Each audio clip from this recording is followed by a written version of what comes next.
What's up, everybody? How are you guys doing? Welcome to the Carlotta Chat with Show. Man, you know what? It's been a minute. Okay, you guys, it caught me off kilter. I wasn't expecting you guys to come on so soon. Uh, Hold on just a minute, guys. What am I doing here? Hold on, guys. I'm getting something together. Okay. All right, you guys, welcome to the Carlotta Chatwood Show. It's been a minute. Listen, okay. I'm at my last few weeks of school this semester, okay. And I have been super busy, okay. Oh my God, tonight. What's tonight? Oh, tomorrow night. Oh, I was thinking about tonight. I'm like, oh my God, do I got something going on tomorrow night. I'm part of this theater guild, and so we have these meetings tomorrow, and we're having a big meeting tomorrow, and I'm like, it's so much going on. I'm so busy. I'm telling y'all, it's crazy. And then, I'm for those of you who don't know, I'm working on my master's right now in theater, and so I last week I was like the house manager at my school. So for uh for the plays that we had a really good play going that I didn't get to see. I only got to see parts of it because I was taking people to their seats. But listen. I mean, but it's so fun. I'm so excited. I'm almost done. It's the countdown. After this semester, it will be one more left. And you know what? I have something. I'm so excited. I'm going to share it with you guys later. I can't share it right now. I really wish I could. I'm going to share it with you guys later on.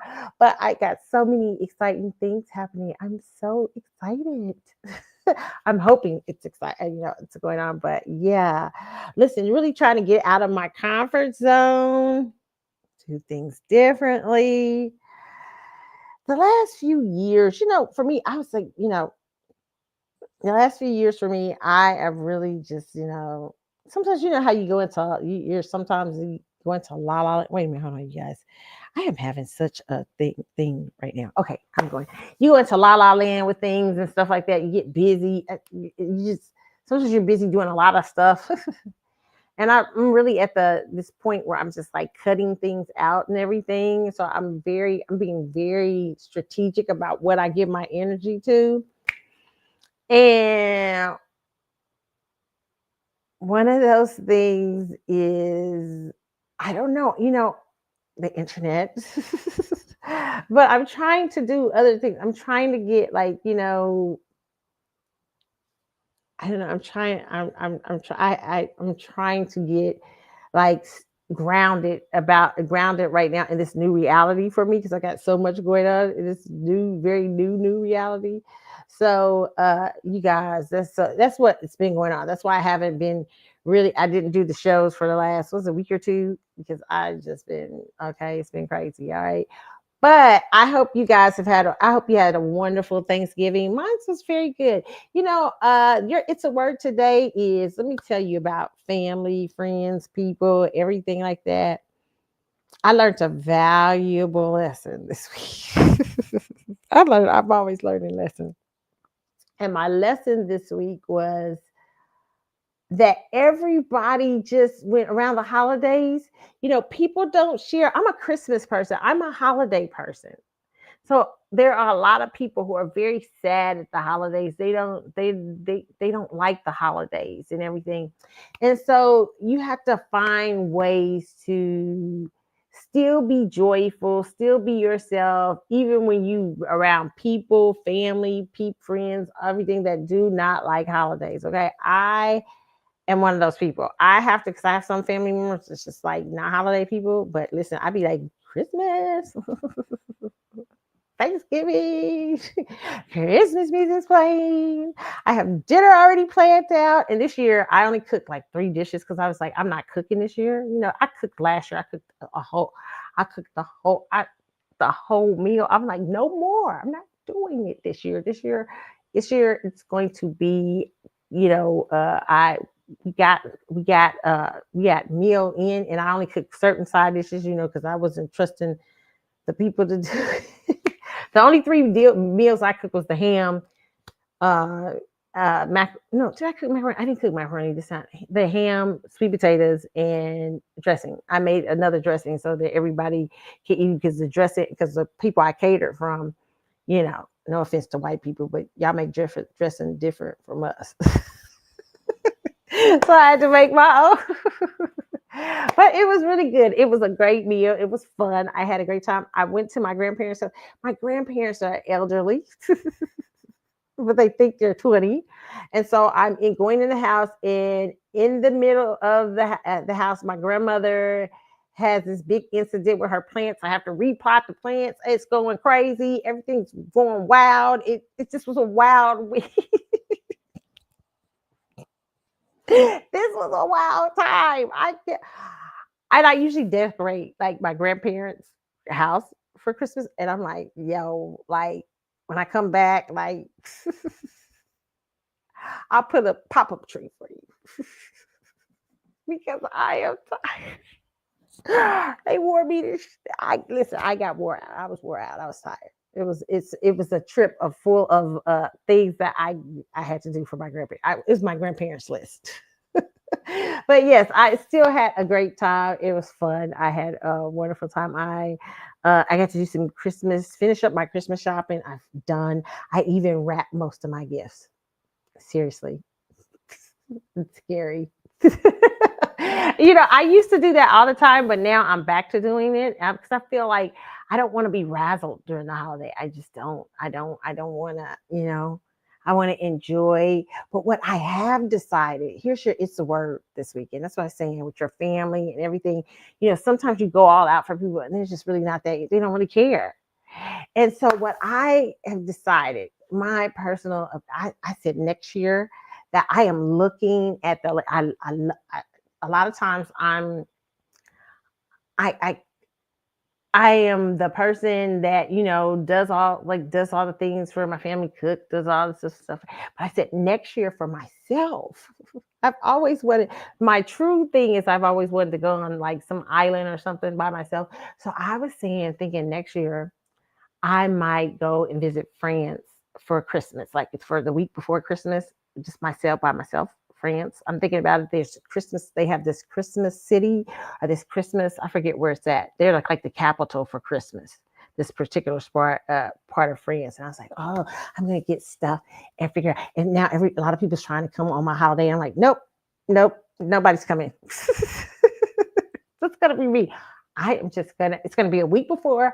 I'll see you guys the week of Christmas. Well, I think I'm gonna treat myself to France. Because what I realized is like you only get so much of your life to enjoy your life, to enjoy what you like to do and who you are.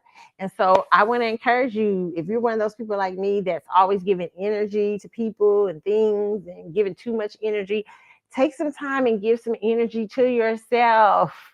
Do so. I this last 4 or 5 years of my life, I have been super, in a good way. I don't know. I don't know if most people would say, I don't know. They would probably say it's a good way. I don't know. But selfish to myself in a good way, though. It's very self-reflective, very starting to care more about myself and liking me more and what I like and enjoying more things. So yeah, it's been one of those things. So I'm excited. So I'm yeah. So this is, it's been an eye-opening experience. Let me just say this holiday. So has you guys go upon holidays, you might discover that, discover that you do so much. And that sometimes you feel like, you know what, you people can really do good without me. You know what? I think I'm gonna start doing more things for myself. And that's how I felt. That's how I felt this holiday. Sometimes you gotta take time and do more things for you. Okay. So that's it's a word. I hope it's a word y'all understand. I don't know. It is what it is. Okay. Maxwell's cruise. It's coming up. It's fast. I was like, oh shit, it's almost time for that cruise.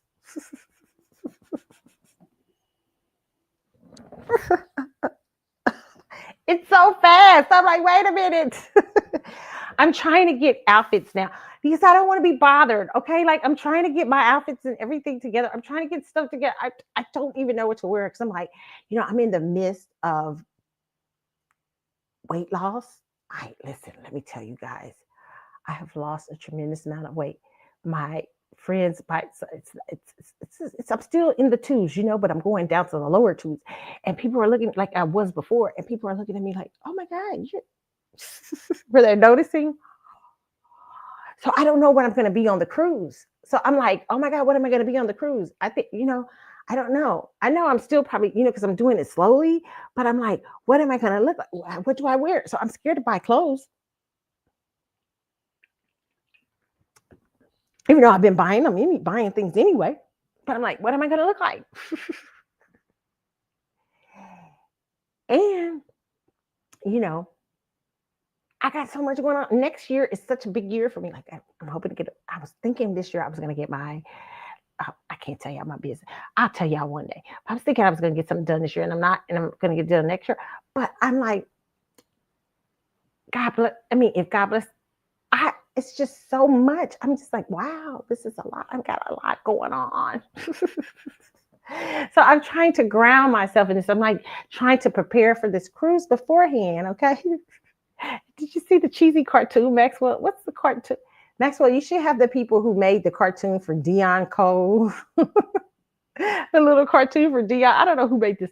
Did y'all see the cartoon, the Dion Cole's night with Maxwell allegedly? It was hilarious. It's funny. It's super funny. They actually drew somebody who I could believe it looked like Maxwell. Maxwell has been drawing. I mean, having these cartoons for his advertisement for his cruise. And I'm like, is that you? Is that supposed to be you? The voice sounds crazy. I'm like, what? But then he started using his real voice, which is his real voice is nice. Why wouldn't you use a real voice? The real voice is really, he's got one of those raspy. I don't know. Is his voice raspy to you? It's kind of raspy to me. It's like a raspy, weird kind of voice, like proper, very proper. Yeah, but I like his voice. So he used his voice on the cartoon, but the cartoon looks nothing like him. I mean, I'm like, okay, except for the braids. I don't know, what are we doing here? I guess people say he's trying to do a takeoff of South Park. Other people look like the people. Yeah, okay. I mean, if that's what you're gonna have to, I mean, if that's what you're gonna do to advertise, go for it. Yeah.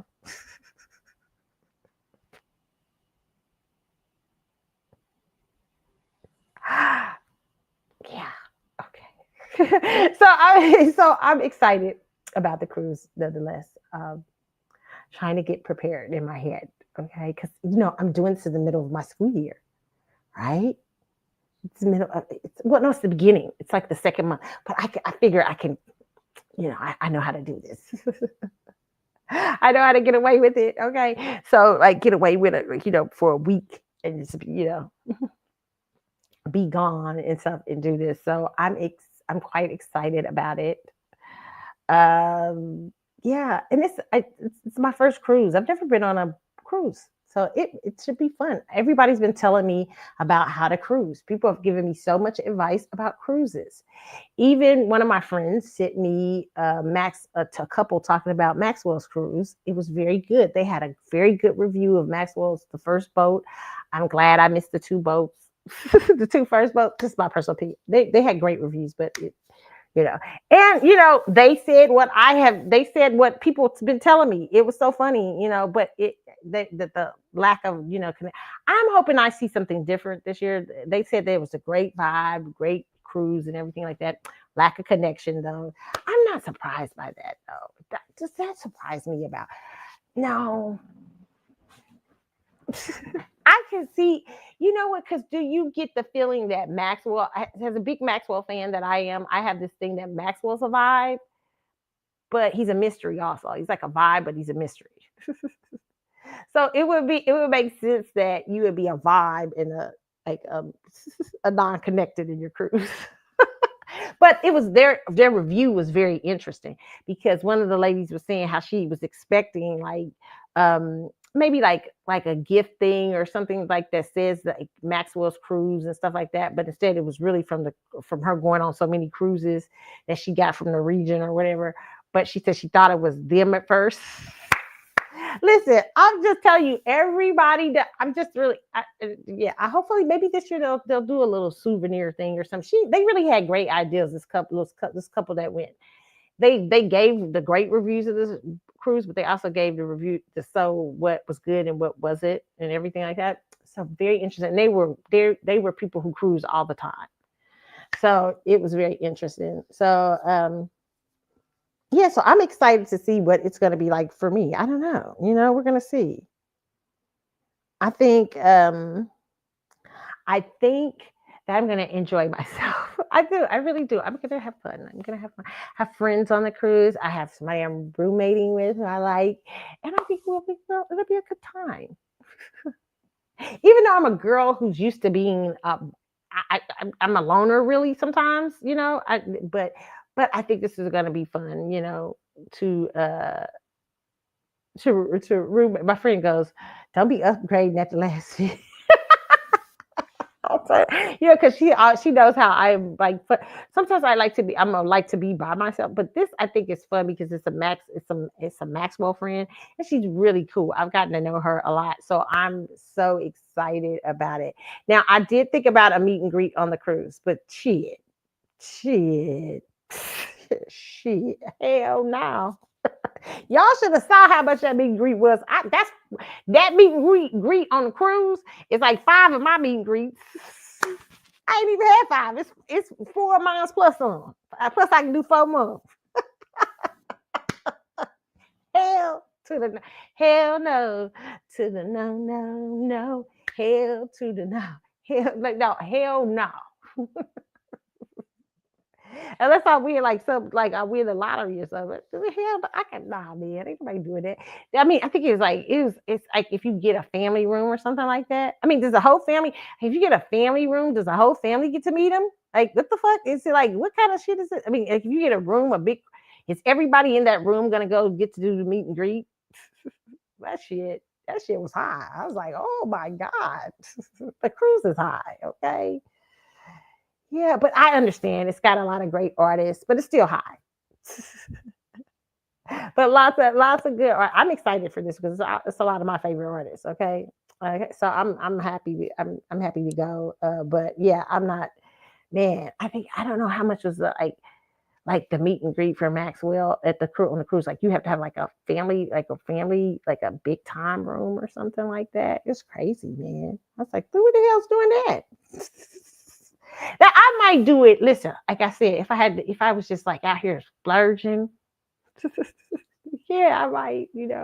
But shit, I'm like, oh, know about that. I got shit coming up. I can't be. That's crazy. It's crazy. It was crazy. Crazy prices. But yeah, so that's it. That's my talk about the cruise. That's my next exciting venture. Uh, Coming up, and it's coming fast. Okay, it's coming fast, and y'all write me and tell me what y'all think I need to do on cruise. Everybody give me advice. Y'all give me y'all advice. Okay. All right. So yeah, everybody's been saying, hey, this is what you do, this is what you don't, this is what you're not, blah, blah, blah, blah, blah, blah, blah. So I'm excited. I was like, okay. I've been getting all kinds of things. I have friends who are now mad at me. Friends who are saying to me, why didn't you tell us you was going on? No, just a year ago. See, just a couple of years ago, I was getting interventions. People was giving me interventions. Talking about we gotta stop the Maxwell madness. But then when I say, okay, I'm gonna stop the madness, I'm gonna go find me my tribe. Okay, yeah, I will not ask you anymore. So what I started doing was going by myself and getting Maxwell friends, and now they're like, wait a minute, you're going on a cruise? Why you didn't tell us you was going on? We could have went. One of us could have. I said no. I don't want to hear it. I'm gone. I've already made my. I'm already gone. What? You've been doing this a lot, so they're mad now. But listen, when I was asking, it was, oh my god, this is Maxwell. So now they're not invited and they're mad. This is crazy. This is how you have crazy friends, okay? You got to just how you have to do people, ignore them, and then they'll want to come. So that's crazy. So that's been my little life lately. But excited about the Urban Hang Suite cruise. I can't wait. I can't wait to see. It's fun. It should be fun. I'm very excited. Okay. Except here's my one complaint though. Like I like there's no information, there's no hype about it going up to it. Like nobody's sending me out emails and are telling me like what are y'all gonna do? Like they like people were telling me their nights, theme nights and stuff. Like, so you're not gonna tell me the theme night until like the month of the show of the cruise? Like what the fuck is this? I'm a Virgo moon, okay? I like organization. Like, I like to know these things ahead of time, 3 or 4 months, so I can prepare. Like I'm already prepared. I've got already probably 15 to 20 outfits. You know what I'm saying? Like I already know like what I'm gonna be doing. Even though I'm losing weight, I still kind of know where I'm walking in. I'm like kind of where I'm walking at. Oh my God, I don't know what this world. Okay, and then some of you have asked me about my Maxwell meet and greet picture, my last one. Why haven't you guys seen it? You did see it. If you watch my birthday little flick, I gave a little birthday thing on some of my social media, and it was real fast. And you saw it really fast. Why? Because I did not like that one either. No, I hated it.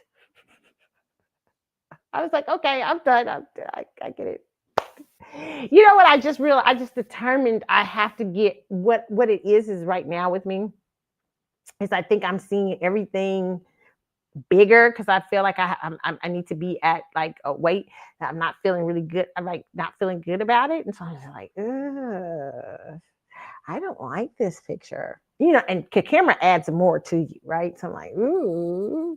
And, I like to dress sexy, even if I'm big, because I believe in myself. I like there's certain parts of my body I like. I like my hips, I like my booty, I like my butt. I mean, I like my booty, I like my tits. Certain parts I play up, right? But yeah, but I didn't like it on camera. I just didn't like the picture. I don't know what it is with Maxwell and meet and greets in me. I feel like I only had one good meet and greet picture. That was St. Louis. Maybe because I was close to home. No, because when I was at home, it sucked. I don't know what it is. I guess the first one was okay, but it was plastic in between us.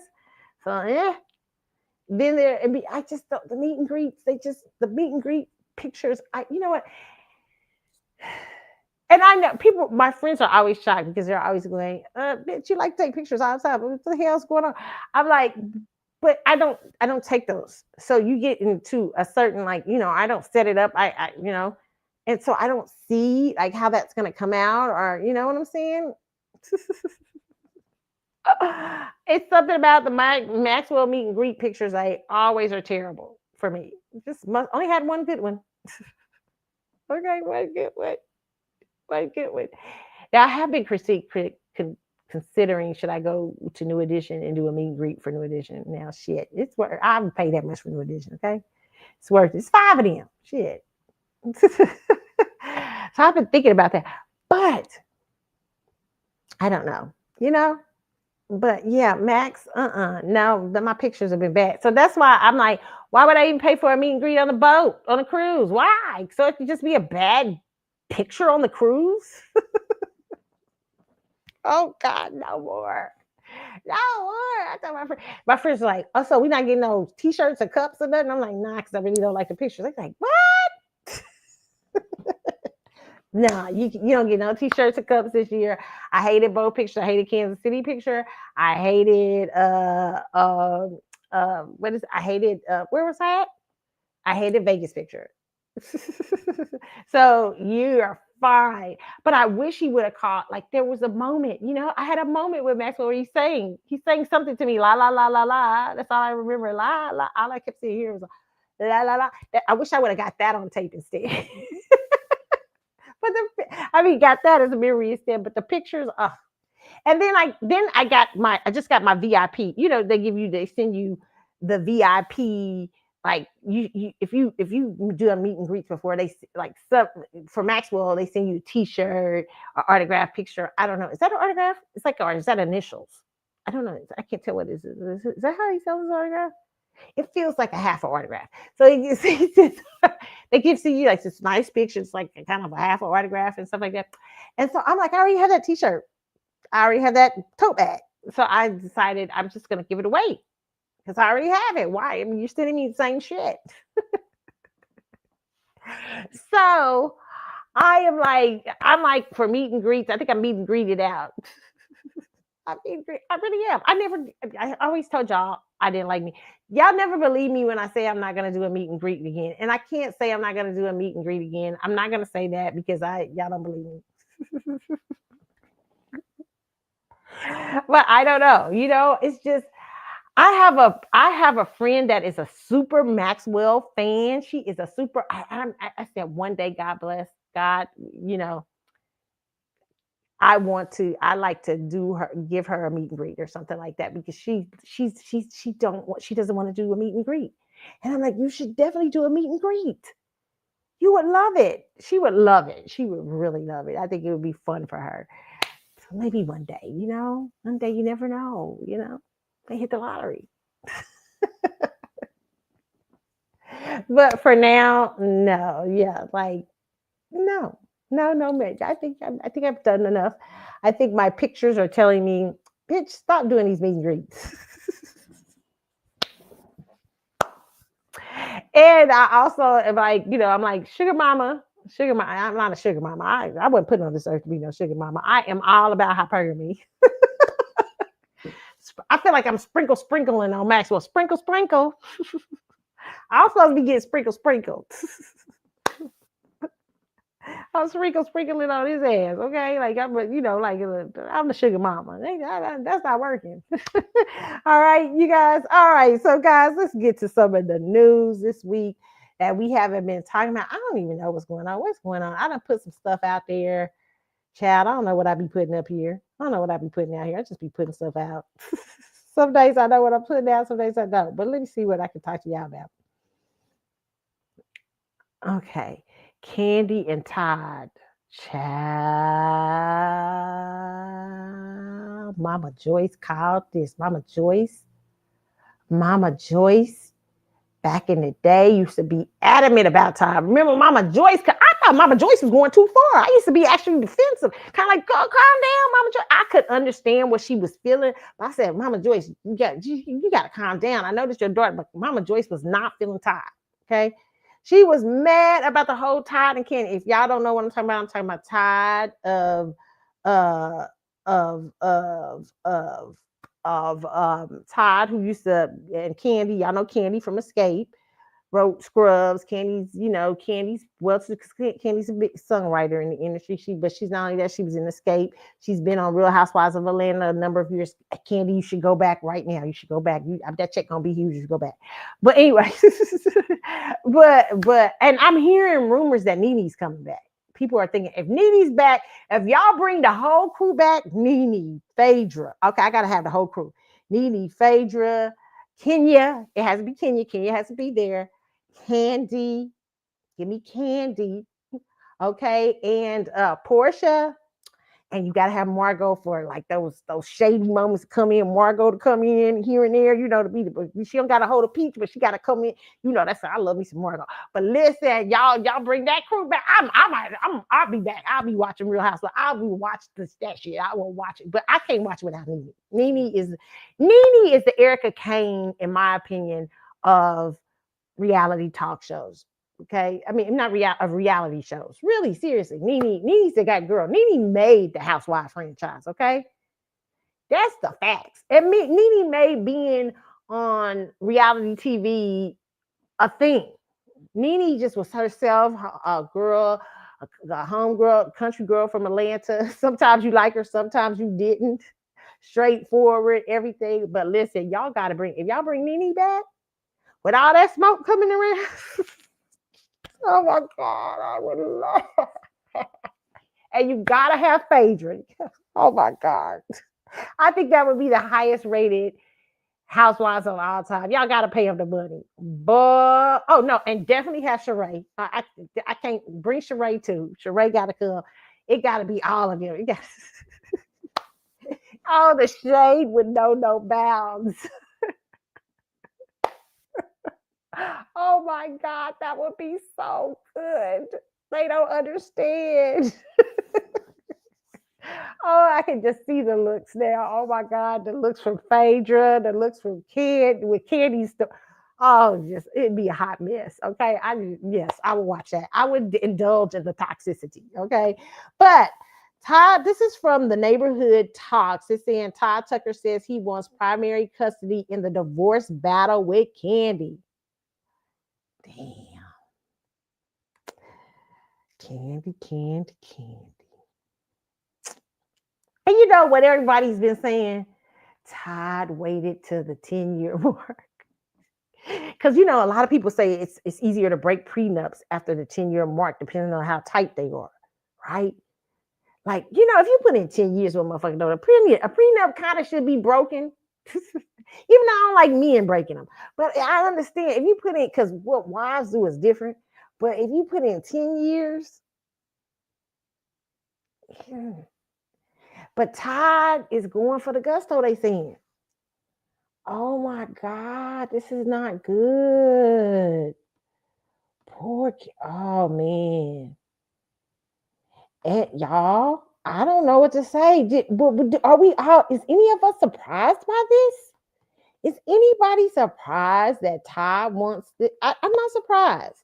It said Todd Tucker, this is from Neighborhood Talks. It said Todd Tucker is scheming again. According to these new divorce filings, Todd told the court he wants primary custody of his and Candy's 2 kids because her nonstop work. But you know why that is? Money, so he can get money from her, because if he has full custody.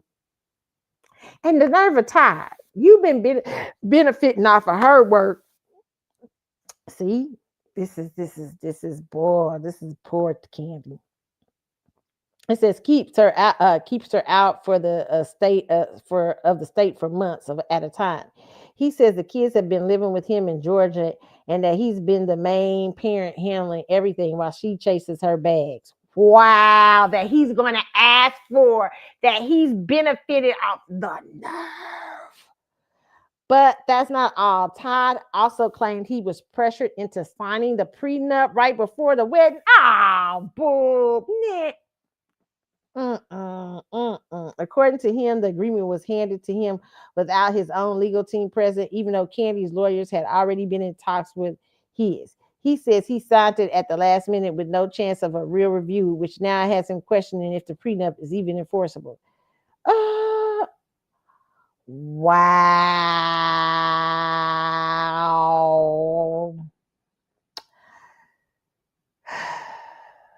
Ladies, I'm going to say most of the time, if you are a super wealthy woman, not all the time, but a lot of the time, it will be hard for you with a man that has less. It will be, because men are not wired in a certain way. You know, it's a difference if you make the money when you're with somebody. If the person had people talk about Tabitha, I forget the lady Tabitha who does the Target stuff and everything, but her husband used to be the breadwinner. He was the guy, okay, but Tabitha came up and made a lot of money, and I'm sure that too has its things, but that's different to me, because he knows that to me, that's his investment. Tabitha ain't just Tabitha by herself. His investment, a lot of years, for several years, his money was going up into Tabitha. You know what I'm saying? In the Tabitha, before y'all knew who she was and everything like that. So that a man can still feel distinct, because it still feels distinguished, because that's not just his wife's business, but that's his investment too, because he was the guy who was the breadwinner and stuff like that. It still probably has its challenges, but probably not as much as somebody like when a woman tries to go get a man with a less, and you try to make him feel like, oh, like you're still the guy, you're that man. You know what I'm saying? You're the man. You're the man. And I don't know if men can ever feel like it. There are some men who can, I'm sure, but I am not sure if men can ever feel that feeling. You know what I'm saying? Like that feeling of that this is mine and I didn't get this because of her. Even if it's true, you know, it's such a hard thing. I don't know. Like, I can't. Did we not all call it though? Todd, as you know, was the cameraman for Real Housewives of Atlanta. Okay, he was one of the cameramen allegedly on there, right? And Candy meets him, and they start having this relationship. He comes onto reality TV. Everybody's side eyeing it from the get go. And then we not only talk about Candy just and Todd and their marriage, and like, you know, with the side eyeing of the upside down financials, but then let's talk about and people say, well, men, what about men? Men are known in societies as providers. Okay, so men can pluck women out of obscurity, okay, and feel good. You know what I'm saying? It's a different story, all right. But Candy met Todd on that reality TV show. A lot of people from the beginning thought it was a hustle. A lot of people did not believe in Todd from the get go. Okay, then to make craziness more, everybody knows Todd and Candy kind of had, you know, one of those open relationships. Well, it wasn't open. They just had threesomes together. Like it was cheating if you didn't have threesomes. And there's rumors right now, alleged rumors that Candy now has a girlfriend from those threesomes. Oh my God. So I tell people all the time, threesomes is bullshit. First of all, listen, I don't believe in, ain't nobody need no threesome when it's me. I ain't for that. I'm not, you know, really, I want all the attention. I want all I want everything. I'm greedy. I'm not greedy, but I'm greedy when it comes to the person I'm with. I don't want to be sharing and swapping and shit. Plus, I'm funny about swapping. You know, I always said that about orgies. We're like, it was like freak offs and shit. Like, how y'all doing freak? Like Diddy, like they were saying Diddy was washing his hands and stuff. We're gonna get to that in a minute. And I said, but he was doing freak offs. Like, you know, like freak offs in some senses. Like, you know, I see the sexual height of people doing that, but I would just be grossed out alone from the swapping of different liquids and I don't know you. Like it's just I don't know how people do the orgy thing. So let alone trying to do some threesome. I'm a Scorpio. Well, there's some Scorpios who do threesomes. I mean, there's Scorpio. If a Scorpio does a three, can I just say this? Most Scorpios are very possessive, and there's one for everything that's very different.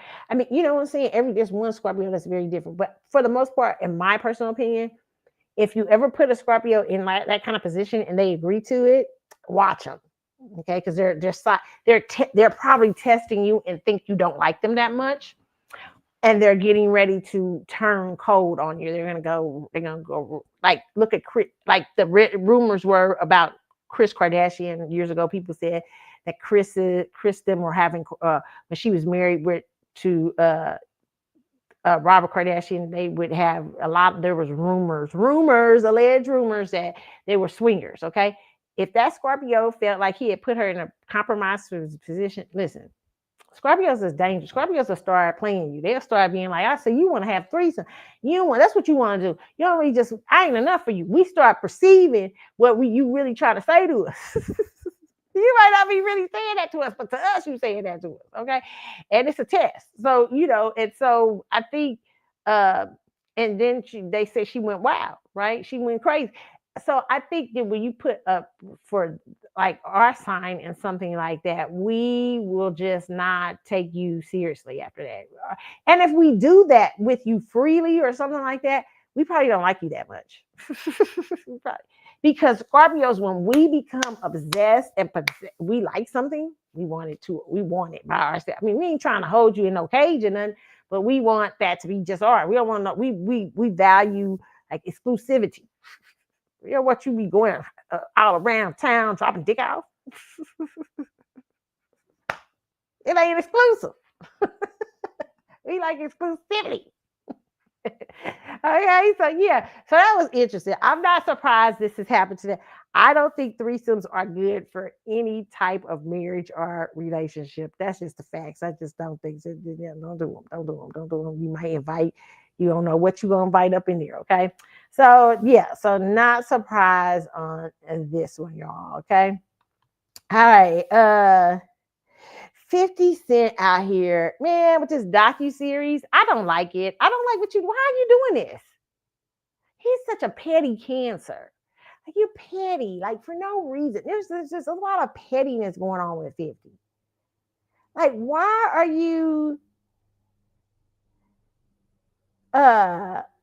you wanting to do that? I'm quite not sure why he's wanting to do this to Diddy.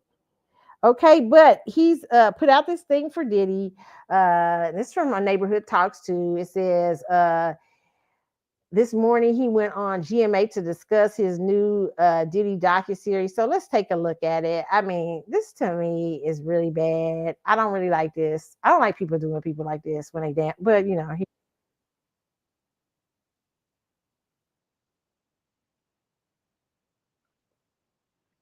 yeah.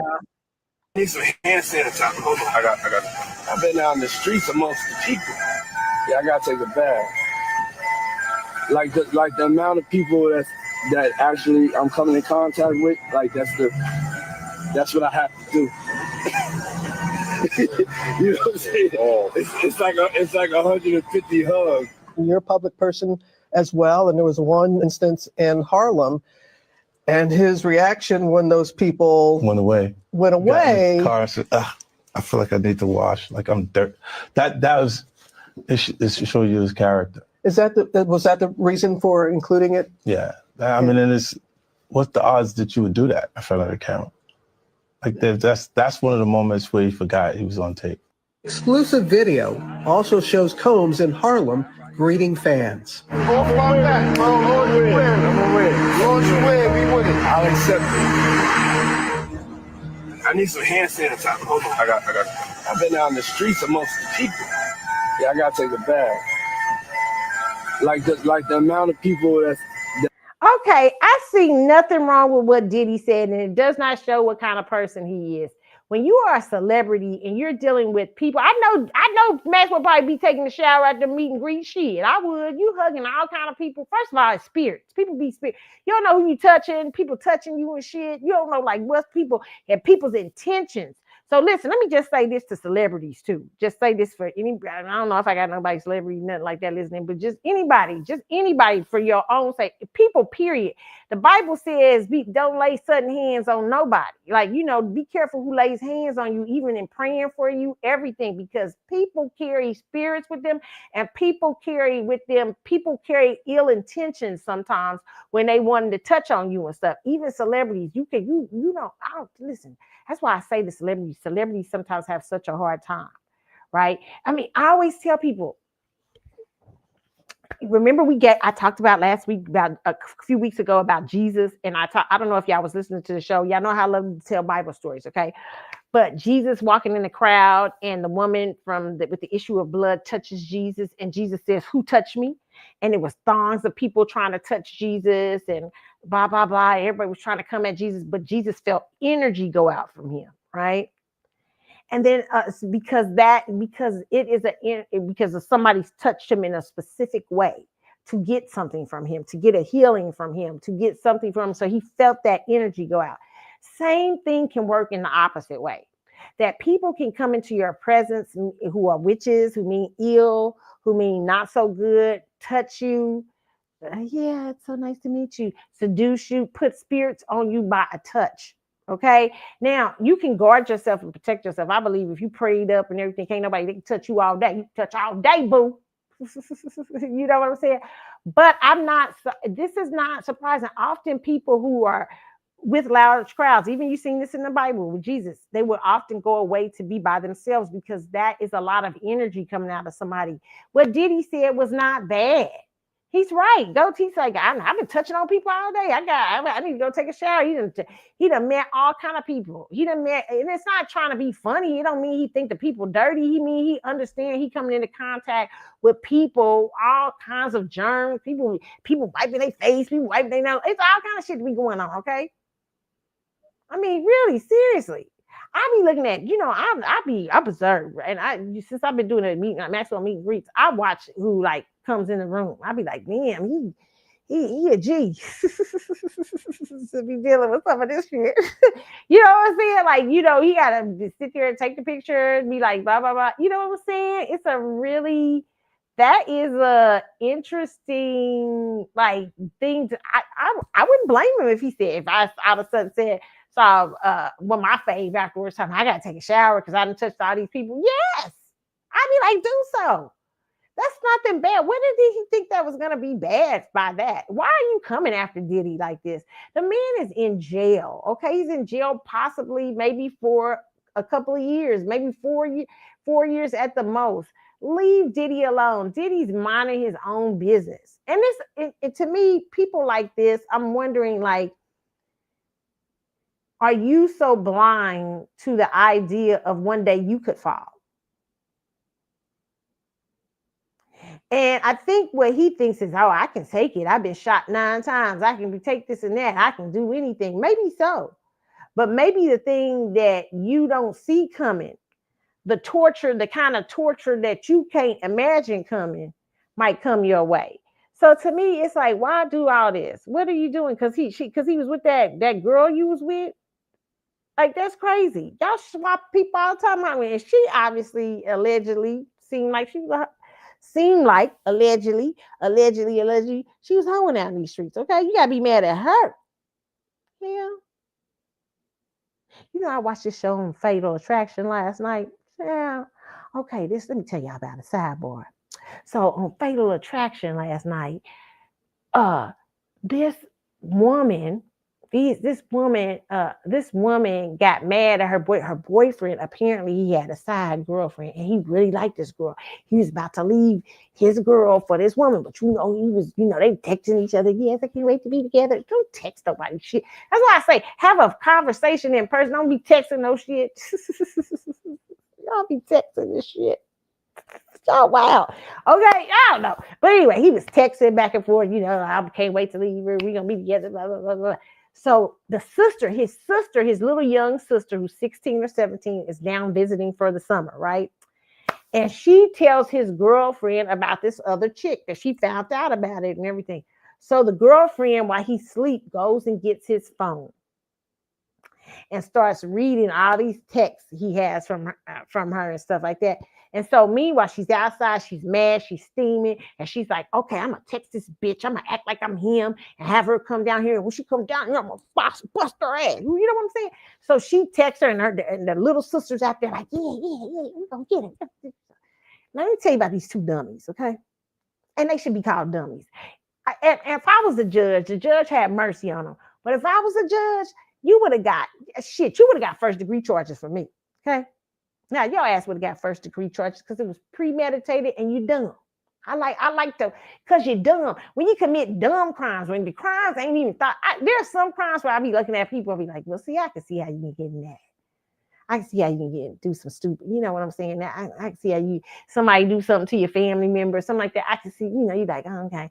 If you not a dummy, but a thorough planner, and just a little thing got you caught, so I'm not for crime, but I can see, you know what I'm saying? But this was just such a dummy. She was so dumb, I would have gave her time for being dumb. Okay? I couldn't be no judge. You come in my courtroom, I'd be like, what? But here, so this girl, let me tell you what she does. She gets the girl comes down there, a little skinny thing, okay? Beating her ass, okay? Beating her ass. She started beating the girl, don't even know why she beating her up. The girl like, damn, what's going on here? She coming to meet the dude because she thinks the dude wants him to meet her because he's saying, hey, I'm leaving now. You need to come get me and everything. She's coming to meet him because they live in the same complex. And the girl, and she got a man too, right? So she beating her, and the other this she says to her little minor age sister-in-law, Well, not her sister, not her wife, his wife. It's his girlfriend, her brother's, her boyfriend's sister. You want some of this? Beating up this girl. And the little sister, she little and dumb. Yeah. And she jumped in, kicked the girl and all this stuff and everything, blah, blah, blah. Now, meanwhile, let me tell you what these dumb bras did, okay? The little 16-year-old taped the whole fucking thing. I said, no better for your ass. Thank God for dummies. She taped the whole thing. Okay. Now let me tell you how the story goes. So when they come, they go to the police. The girl, the girl stumbles back to her apartment, goes in her apartment. She comes out. They show the video. You can see she's sick. Something's happening. So finally, she goes to the hospital. She's in the hospital. The police call her up. No, the nurses call because the nurses is like, this is crazy. Somebody's trying to attack this girl and everything. So the nurses is even calling 911, like, we got to attack. Somebody just attacked here and all this stuff. But the girl, when the police call her and talk to her, she's like, no, I don't want to press charges. I think it was mistaken identity. I think she knew exactly what it was about. But she just was like, I don't know why they would do this, blah, blah, blah, blah, blah, blah, blah, blah, blah. And on the phone, when she's talking to the officer, she's kind of coughing, right? As soon as she gets off the phone, and the officer was like, well, if you don't want to press charges, have a great day. And I hope you get better or something like that. Soon as she hang up from the phone, this girl's injuries, the doctors don't realize that she's bleeding from the inside. Her injuries are like bad, like because she's a little skinny thing, right? And so they have to rush her to another hospital, but she dies in the rush. Now, you little idiots, don't just, so the police already have been out, sideboard, police already been out to their house, okay, and talked to them and said, hey, was y'all in a fight earlier today with another girl? Yeah, she came by here. That's why we was fighting her, because she came up in here and all this stuff, lying, right? And so the police like, well, she don't want to press charges, blah, blah, blah. But when they find out she died from them charges, they come again and knock on the door. Boop, boop, this time, come get your asses, okay? Well, she succumbed to her injuries. So they bring both of them in, including the little 16-year-old. The little 16-year-old don't know what the hell is happening. She laughing all through the interview. She act like a little sociopath. And I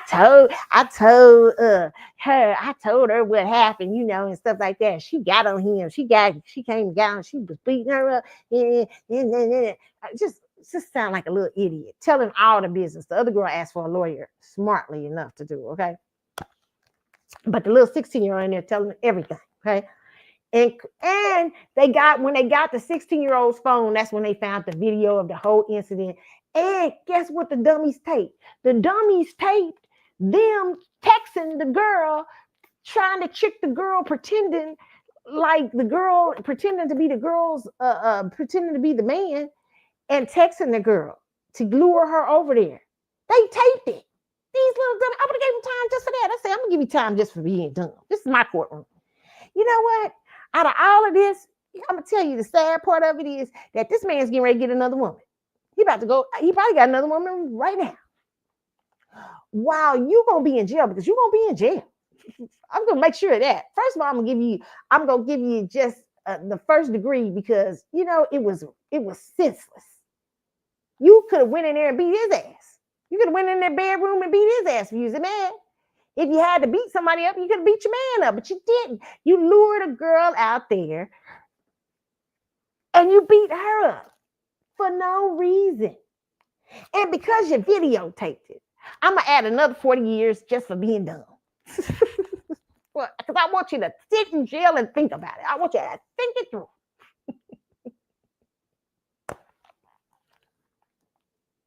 By the time you come out of this jail, you're going to have a lot of wisdom. Or dead. Okay? I don't understand. The judge, they ended up making a plea deal. They got 20 years apiece. Okay? I would have gave them bitches 50 years. Okay? Because they so dumb. Okay? Dumb. It is dumb. Ladies. I don't care if it's Denzel. I don't care if it's Lenny Kravitz. Shit, I don't care if it's Maxwell. I don't care who ain't nobody fight. Don't be fighting nobody. If you mad at another girl, listen, be mad at him. Ain't nobody fight. Why would you go beat up a girl? Now they got a murder charge. They got, and here's the thing. This is the funny part. The dude didn't know what had happened. And so when they came, he only way he found out is because they tried to steal the girl's phone. Now this is funny. They tried to steal the girl's phone. They got mad. And the girl came beating on the door after she got beat up, saying, "Give me my phone." And the dude's like, "What's she doing here?" And the dude said, "Give me her phone." And he was fighting the chicks trying to get the phone. So he gets the phone back and hands her phone. He's like, "Go home," or whatever. He did not realize how bad she was, right? Listen to this. So he tells the police officers, "I was asleep. I didn't know none of this was going on. I didn't blah, blah, blah, blah, blah, blah." And the police officers want to make sure and stuff like that. And so, listen, when they tell him she is dead, this man breaks down. He's like about to fall out. This man is in love with that woman. He is so distraught. She done just got her ass a sentencing, a murder charge for a man that's breaking down over another woman. Child, you bet you done killed this woman. And this man is breaking down, not because you going to jail. Oh, she's being, why she's so stupid. It was just a hookup. You know, he didn't say, no, he was like, no, oh my God, I love her. It was sad to see. It was, and the family, all her family said he did love her and she loved him and everything. And because she was with somebody else too, but she about to leave for somebody else. She about to leave her man. Her man went right. But listen, I'm trying to tell you, listen, the sad part of it was you got a whole charge. You got 20 years up in jail. 20 years. You got that little 17-year-old girl, 20 years. And they put a robbery charge on. I think they gave her extra 10 because they put a robbery charge for taking that phone. Ignoramuses. Dum-dums. I don't know why I shared that story. I just saw it last night on the ID channel. I was like, what the hell? What the hell is these dummies doing out here? Like fighting over men like that. Like the man going on about his business. He probably remarried and everything by now. But the sad part is, and they were saying, well, the sad part is, you know, him sneaking around is what got this whole thing. No, listen, yes, sneaking around is bad, but them being dummies is what got them there. I mean, he got his little sister in jail. I said, no, that little mofo was on her way to jail anyway. The way she was laughing at in the thing. They probably saved somebody's life putting her. They didn't get to save her life, but they probably saved somebody else's life. You know what I'm saying? It's some dum-dums out here. It's some dum. And ladies, be careful with these men, okay? Because it's some women out here that is like Looney Tunes who don't understand that when you kill somebody, all he gonna do is go get somebody else while you in jail.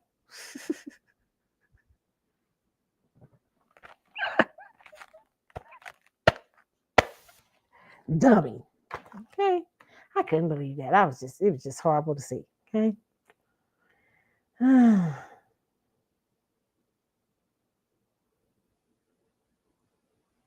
Let's move on to the next one. Y'all, that was just crazy. And 50 Cent needs to quit. That's just crazy. Okay. Okay. So this young lady, I saw a thing the other day. And this young lady was talking about dating has a big girl, okay? And I'm getting a lot of things from the Neighborhood Talks. They've been having a lot of interesting stuff on the Neighborhood Talk on Instagram, okay? They have a lot of fun stuff. But this was from I think it's TST Podcast or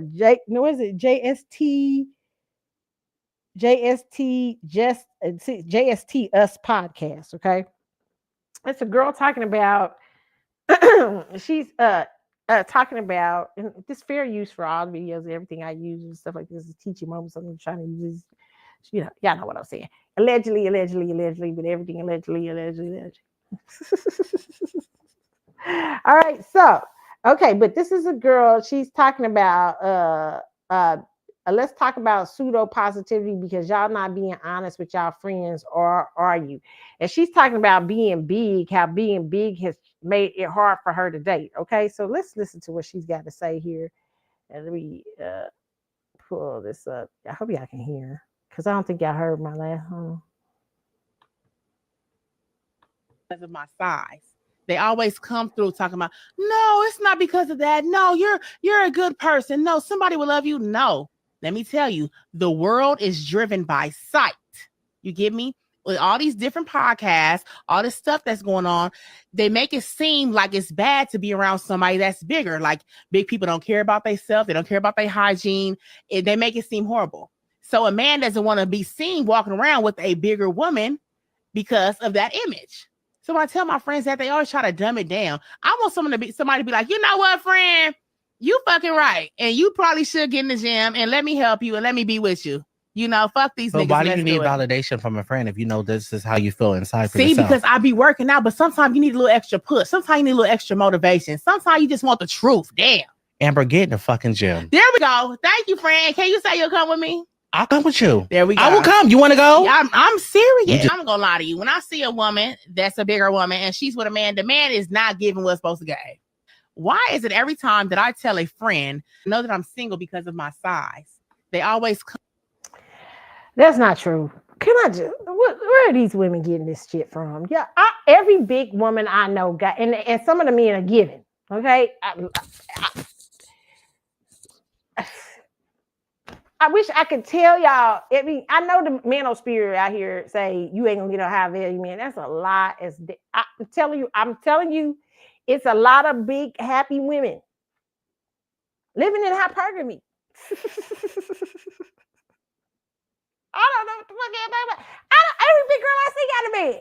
It's the little skinny girls I be seeing, the real pretty, like got it going on. And I be like, how the fuck you ain't got a man? Like, and that men might be out here saying, well, I can see you men in 5 and 6s and stuff like that. No, big girls who believe in themselves. Plus size girls who believe in their fucking self ain't nothing more high maintenance than a plus size motherfucker that believe in herself. Oh no, you ain't seen shit. Listen, I've seen plus size girl, but they ain't that's about that life. Okay, let me just say this. Okay, yes, being big, I do believe men are visual, and it depends on what kind of man you want. I mean, what are you aiming like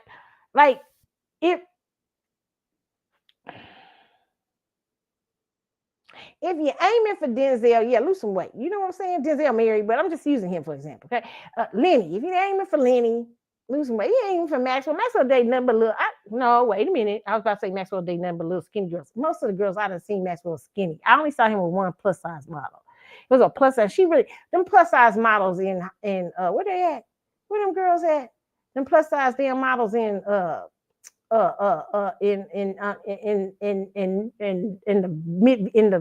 most of them don't be really plus size. They be like size 12, 10, 12. That's not, men think that's plus size. That's not plus size, okay? 10 or 12, they be shit. You know how I looked when I was a size 10 and 12.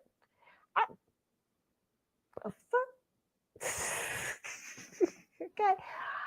Listen, if you're aiming for that type of guy and you see he has a certain type of, you're going to be in a public all the time and stuff like that, and even those men privately, like Usher, remember what happened allegedly with Usher?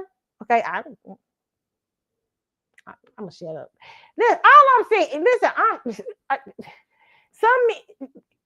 listen, it just depends on your personality too. Some of y'all got bad personalities. Y'all can't get no men. I'm not saying this is with this young lady, but sometimes it's just you just suck as a person. People don't like you, and so that's why you ain't got no man. Ain't because you big. It's a lot of skinny girls who got shape, built up, look good as hell, can't get no man. Okay, I've met dudes. I'm good friends. I be good friends with dudes. Dudes be telling me she got too much attitude. Blah blah blah blah. Blah, blah. You know, so it can.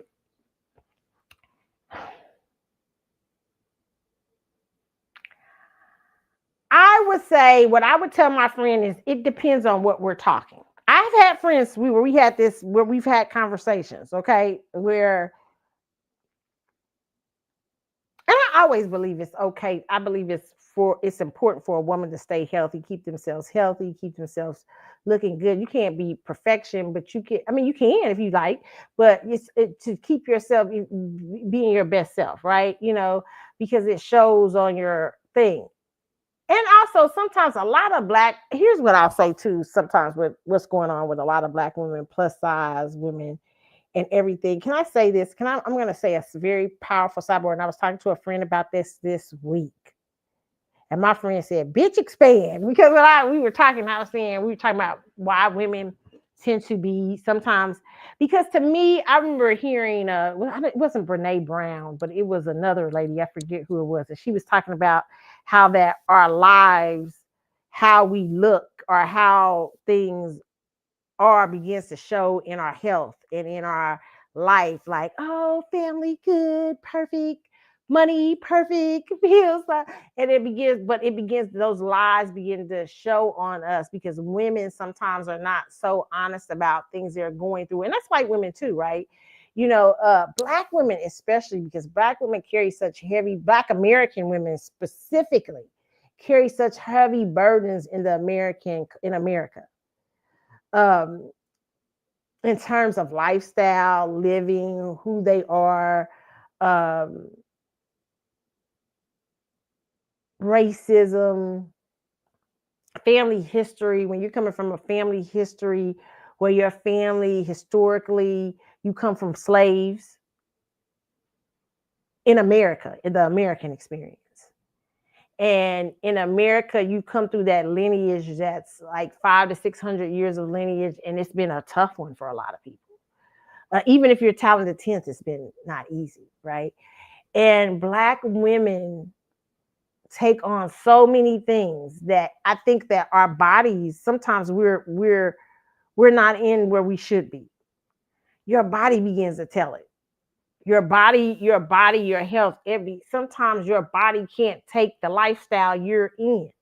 Some of you bitches are supposed to be hypergamous. Some of you are supposed to be with a builder. Some of you are supposed to be this. Some of you are supposed to be that. It's really finding out who you are and what the life you're built for. But when we're in lifestyles or things that we're not built for, or things that we're not supposed to be in, I'm not saying this is everybody. I'm not saying this for everybody. But when you're doing something outside of your calling, some outside of your thing and stuff like that, you will start to take on, you will do things to get through it, and your body will suffer because of it, whether it's smoking, drinking, eating. And not to mention that our foods have changed in the last year. They've targeted, I believe, Black American foods that Black Americans like. Years ago, you could eat certain things and you wouldn't find, you still, Black women were very shapely and stuff. Now today it's different, because the foods are shooting up fried chicken with different stuff. They're shooting up different foods with different things, traditional foods that weren't that healthy in the first place, but now they become really unhealthy, that Black people tend to lean towards, particularly Black Americans. So we were talking about this, how sometimes the lifestyles, you're in lifestyles and things that you should not be in. So I don't say it's just going to the gym. I say it's working out in your spirit, man, who you are and where you're supposed to be. To me, when your spirit man starts to straighten out, everything starts, the outside, everything starts to move. Everything starts to move in the way that you're supposed to move, in the way you're supposed to be, who your being is supposed to be. That don't mean you won't go through fat spells and you won't go through fat time. You know what I'm saying? But it's just, you just begin to move in a different way. And I always tell women, what are you gunning for? I mean, that's the straight up truth. I can't lie to you. If you're sitting up here trying to go in for some sort, I mean, some of y'all be trying to go. I mean, if you talking about you can't find a man, you're looking for like certain types of men, rappers and all that stuff. Because a lot of people tend to pick these guys because they tend to be the cream of the crop in Black community. They look like they're the cream of the crop, but there's doctors, lawyers, all kinds of people. Okay, or if you're going for executives and stuff like that, there may be a certain look you need to have. You know what I'm saying? There may be a certain way you need to take care of yourself. But I've seen plenty of big women. I've seen plenty of Black women who are plus size, who are executives and who are married to executives. But I'm just saying that if you're in a lifestyle that requires you, like if you're shooting like for certain people, like I had a certain person ask me about this. Okay, this is a certain person who asked me about a particular person they was trying to go for. It was a celebrity. I ain't gonna lie to y'all. Some people be coming to me talking, asking me my advice on stuff, okay? And they ask me what they should do. I said, do you really want the truth? And why they think I would know? Because, I don't know because I think people think I have a certain amount of wisdom. And, I'm like I don't look like I don't know. You know what I'm saying? I don't look like that. Those person types, right? But this person was asking me, how would you go about it? And I said, well, the first thing is to understand who are you who are you. I mean, I was like, who are you talking about? Who is the person? I mean, what do you see them traditionally? I don't know what are you seeing them traditionally with? And are they nice? Are they even kind? I was studying them for a while to see because you don't want no bitch ass. You know what I'm saying? Like some of these women be mad, be going for these, y'all be going for these men y'all think is hot or executives and stuff like that. And some of them is bitch asses. They arrogant. And I'm not talking about people who sure themselves and confident. I'm talking about arrogant. They insecure, some of the most insecure people on earth and stuff like that. So you want to know what a person's pedigree, what a person's working with, right? You know what I'm saying? You want to know who they are as a person, first of all. It could be a woman beater, it could be anything. You know what I'm saying? So, but after we discussed the preliminaries of that, I just told her the real truth. I said, first off, like you gotta change your. You ain't gotta have a lot of money, but you need to change your dress. If that's what you shoot for, you know what I'm saying? That's what you shoot for. I mean, just however the fucking way you want to dress. But you really, first of all, get things that compliment you, your personality, who you are, and what you are. I used to meet girls like this all the time though, back in the day. Okay, when there was a particular situation I was in back in the day, and I knew this athlete, and there were women always doing these like doing these type of things. You know what I'm saying? And what I learned from real gold diggers is that nothing is an accident. Men, I hate to tell you, being this well, you high value being shit. These women, they're not accidental. They're very intentional. Okay. I said be very intentional. I don't know what you're trying to do, but you need to be very intentional and you need to be you don't gotta be. I mean, I don't know. You have to be very intentional with those types because you're not gonna meet those types just anywhere. So it's about how you want to present yourself. How if that's the type of man you going after, remember he might be in public. You might have to change your form of how you handle yourself, how you talk, your friendships, and your value system. What does that look like for you to date that type of person? How hard would it be for you? You can't be just saying he fine, I want to be with him, I like him, he look good on that stage and shit. You know what I'm saying? Like okay, but like okay, do you understand what that lifestyle come with? Because it come with a lot of bullshit. You know what I'm saying? It come with a lot of good stuff, but it come with a lot of fucking perks, but a lot of fucking bullshit, right? So can you handle if you in the room with 5 women he done slept with? You know what I'm saying? Because they living in a wild lifestyle. And this particular one she was talking about was kind of wild. I was like, girl, you know what I'm saying?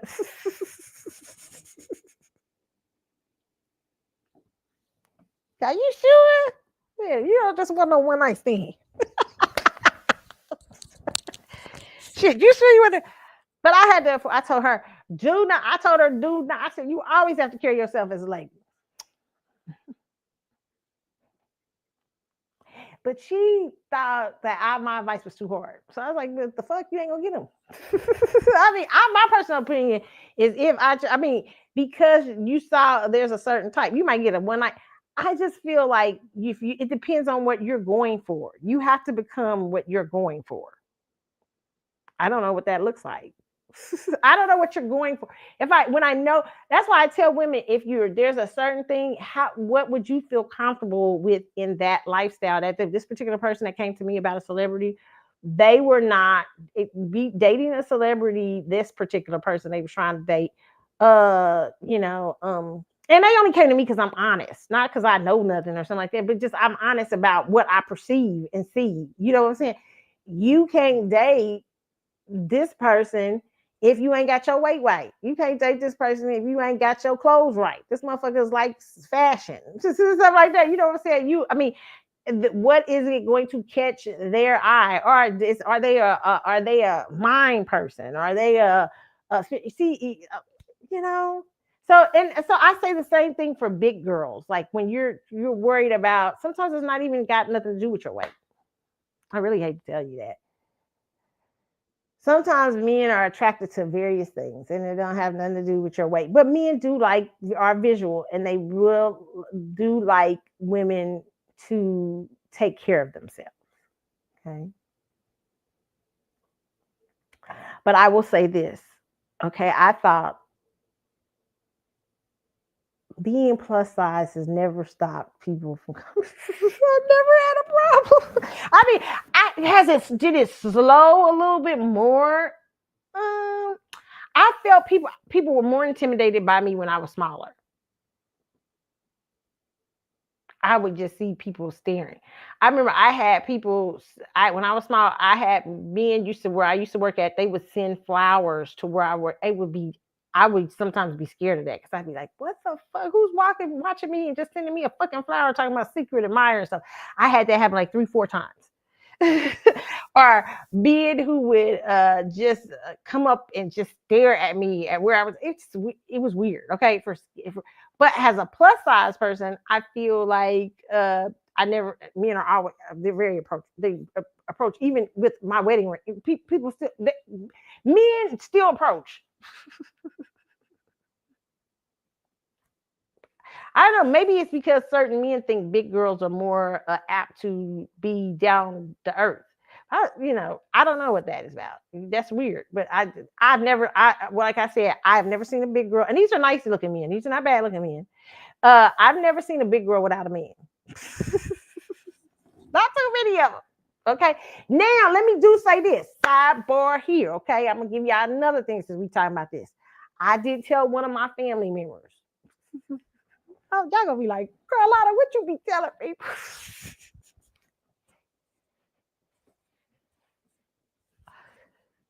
They asked for advice before they got married. I said, what would you do?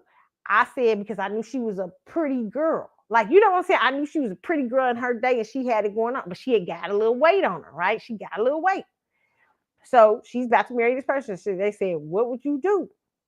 You know, what would advice you give me before getting married to prepare myself and stuff like that? I said again to the person, you want the honest truth. Because I always tell people, you want me to give it to you straight, don't chase it, or you want me to give it to you nice and neat and put it in a little bow and don't tell you the truth. Straight, no chaser. Lose weight. She looked at me so funny. She said, why you say that? I said, because who you're parading to be right now, I don't believe. She's like, and I said, I'm only telling you this because as a woman, I know, as I'm an older woman, and I know what we go through, what women go through experience, younger women, things like that. I said, maybe I'm completely wrong on this. I said, but honey, you are parading to be somebody else because life has handed you a lot of shit. So now you sitting around. So now you basically at a discount, right? Right now, because you done got a little bigger. What that mean? I said, no, I'm just saying. I'm not saying you at a discount, but it may perceive you. Maybe you are. Maybe you're not. You asked me to give you straight no chaser. I'm saying lose the weight, take care of yourself, get your body in shape, marry this man in the best possible shape and thing you could be. And I would say that because we as women, more of us women should tell you that to do that. Because you change when you become a certain thing. There's evolutions that happen in the course of marriages anyway, let alone a big evolution of parading to be someone. Because a lot of women get married in their certain things. Sometimes big girls are not wanting to do the work. You got pretty beautiful big girls. There's so many beautiful big girls who will slay some of you motherfuckers in Hollywood. I have seen these girls, are beautiful. They just need to lose that weight. And a lot of times they don't want to do the work. Don't nobody want to do the work. So they'll settle down and shit for something. And then when they start losing that weight and they start realizing the fucking options that are, that are available. That's why I didn't want her to do that. Like, I want you to realize that you got it's options out in these streets. So that's another reason I would tell women it's important to lose weight too, because the doors are open, the options always be in your best self. Because once that baby, when you do finally decide to become your best self, it's a new you. That's a new person. And that person deserves to know the person who you really are. They don't deserve to know the person that you done used to pad yourself with from the shit you've been going through. A lot of big women do that. A lot of big women are no, they was back in the day, the hot chick and whatever, and they didn't let themselves go a little bit. Some things that happen in their lives, uh, situations and stuff like that, and they tend to date and marry from that space. No offense to the fellas out here. I'm not saying that you're a bad choice. I'm not saying you. So some of you are great choices, great men, great, powerful. And I'm just saying you deserve to have the full person of who that person is. And what you'll find is a lot of women don't want to do that fucking work. They like, a lot of people don't. It's even skinny girls don't want to do the work. Like skinny girls who are married, do some crazy stuff too. I mean, it's a lot of, like I say, motives and stuff like that why people marry people. But I told her to do that. She did not do that.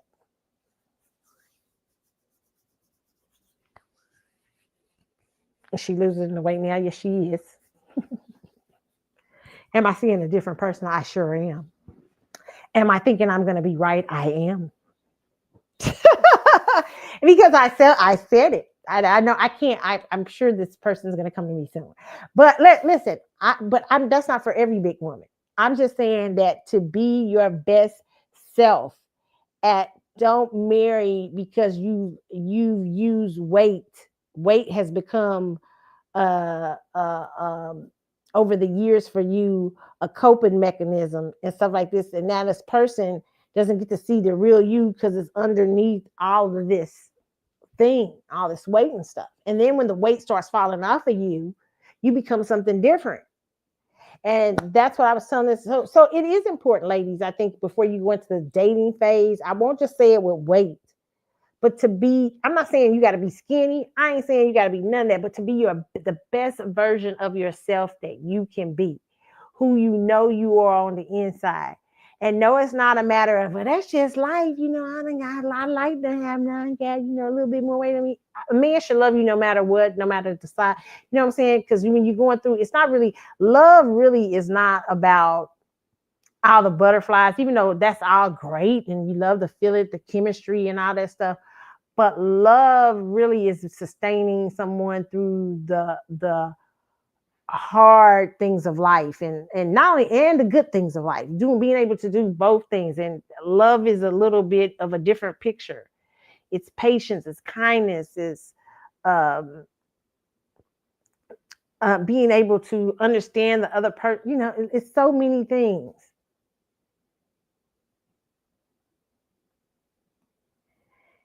But I also believe that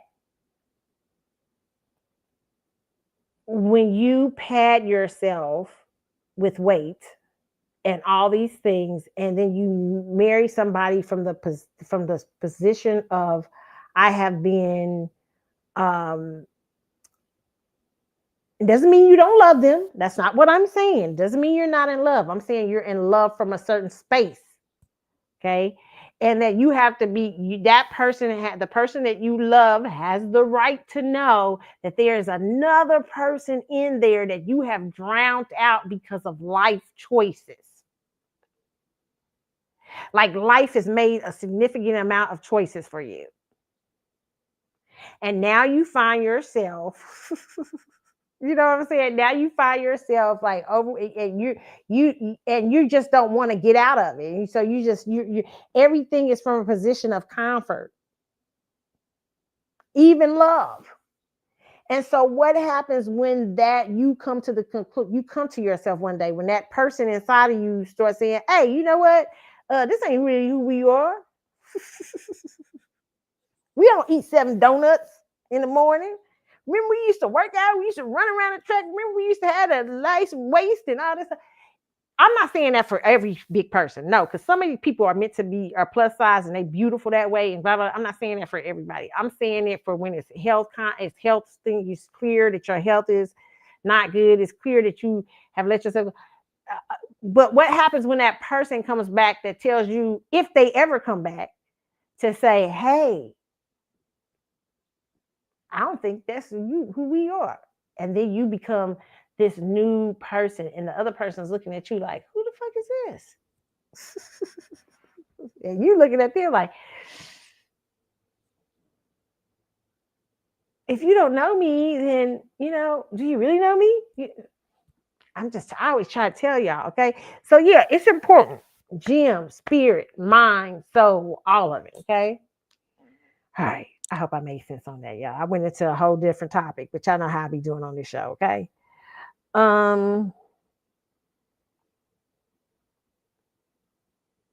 Let's pull the next topic.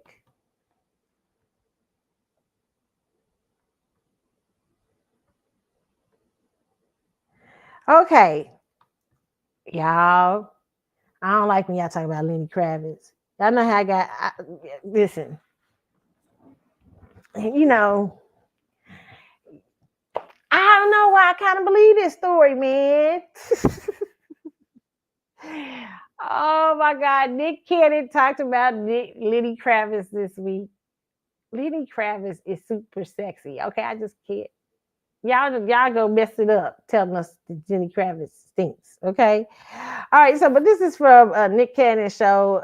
Let's take a look at what he said about Nick Cannon. Okay, I mean Lenny Kravitz.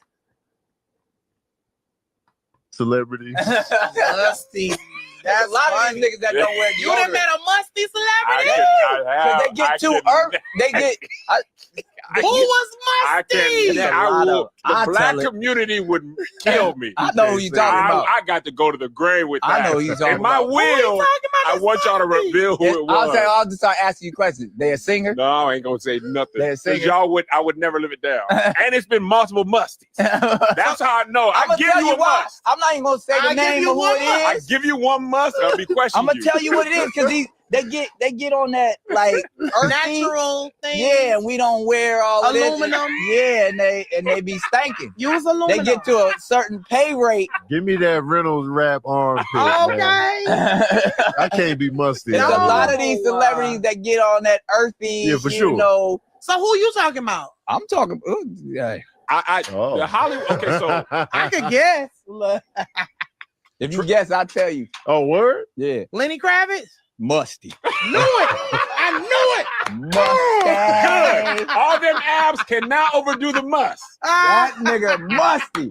Being fit cannot overdo the must. Because now musty is the first thing you think of. But see, now you're gonna be like, but musty women Lenny. love Lenny's must. Oh, for sure. His must can be bottled in a cologne. He in his 60s looking like that. That nigga is. But you okay with mustiness? No. Because you want your man to smell like a man. I want him to smell like what's the trade-off? I do You too. can be ripped to shreds, but you got to be musty. Nope. Oh yeah. Or you can have the body you hate. You can't get ripped to shreds without being musty. No, but you got to clear up the must immediately afterwards. I'd rather be fat and musty. Because they're going to be like, man, Ken fat. If I'm musty, they're going to be like, Yeah. no, he was musty, probably musty in As that soon as you casket walk right in, now. they like, oh. Here go musty. The must Ken. gonna come in too. The must gonna come in Nah, first. people gonna be holding their breath before you get there. And They're that's gonna be what like, I'm yeah, I'm coming. Big must. Little belly, little butt crack, they ain't never hurt nobody. But being musty, that follow you forever. You Yeah, be musty for sure. once in 8th grade. Because I'll avoid you if you musty all the time. Yeah. I'm Musty like, a breath steak, bro. I ain't in the mood for this. Yeah. So true.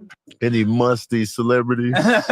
Listen, I am not for no must. I don't care how fine you are. No, and no. Like I be like, tell me something. You know, like, hey, girl, something. What's that smell? You know, they ruined it, man. Lenny. I believe it though. I can see it because he seems like an earthy, like I don't believe in any kinds of spray or musk but he's advertising cologne though. Maybe he's changed since y'all done fucked up because he's advertising what's that? Saint Laurent? Or isn't he advertising some kind of cologne? Oh my God, no, yeah, I'm not for much. Yeah, no. Now Maxwell does smell good. Can I tell y'all that? Oh my Lord. Wow. Yeah, he's not musty. I ain't never God. Yeah,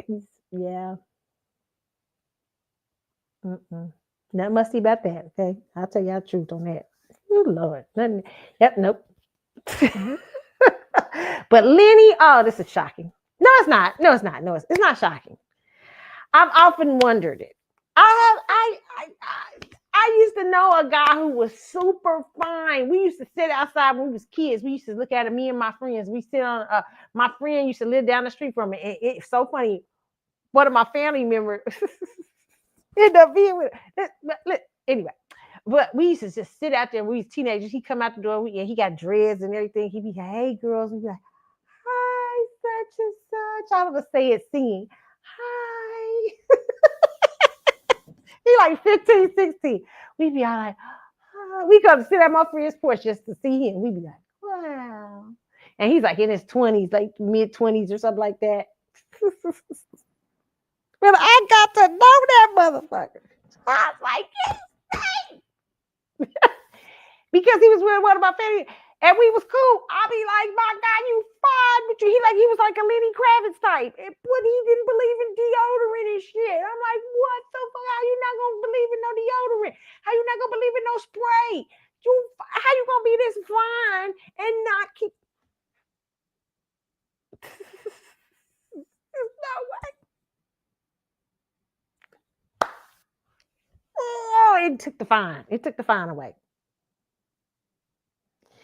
And then on top of that, they used to talk nonsense. Like, I'd entertain the nonsense, My family member said, you crazy. You just be sitting here entertaining. I said, shoot, I'd be like, the galaxy is in the stars and we going to the 8th dimension. I'd be talking to him. My family member be brother talking, you be talking shit. I said, I entertain bullshit, okay? And that's how he talk. He be talking about, because are we really beings? Are we really aliens in this life? Are we really black aliens coming from another planet? I said, shit, yeah. You know what I'm saying? We probably are. We got supernatural melanin, and he was wild, okay? He was fine and crazy as hell. And musty. Oh my God. Now I've often thought to myself, Lenny Kravitz could be that. How heartbreaking. Because I'd be like, God, no.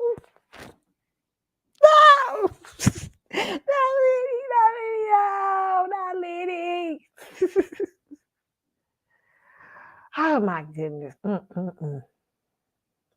can't be that fine in this life without nothing going on, okay? You got to have some shit, okay? Like when people told me a specific singer I thought was super fine, I was like, oh my God, he's super fine. Oh, God. Like, you just look at him and you're like, God, it's fine. And when they said he smokes, I was like,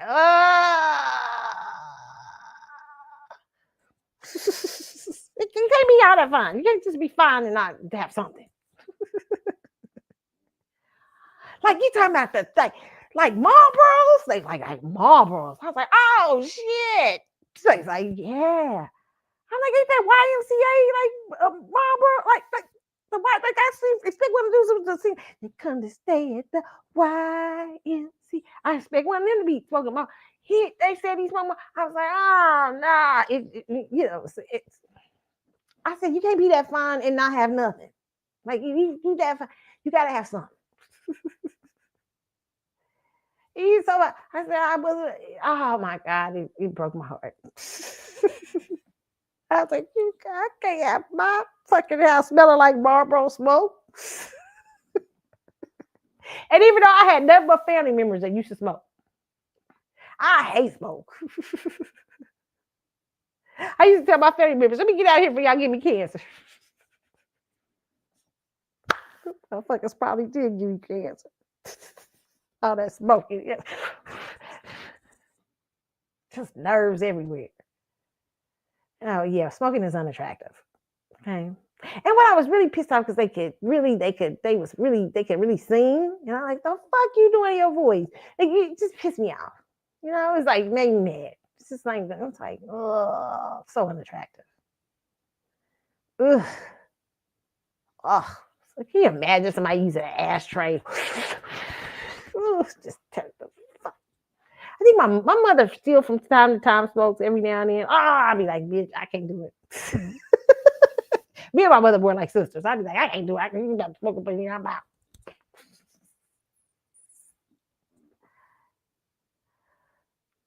I've learned to, because I ain't gonna lie, I've learned to be adjusting to things like that because of my family. You be having a lot of, they old school and they be sometimes smoking around. Smoke is unattractive.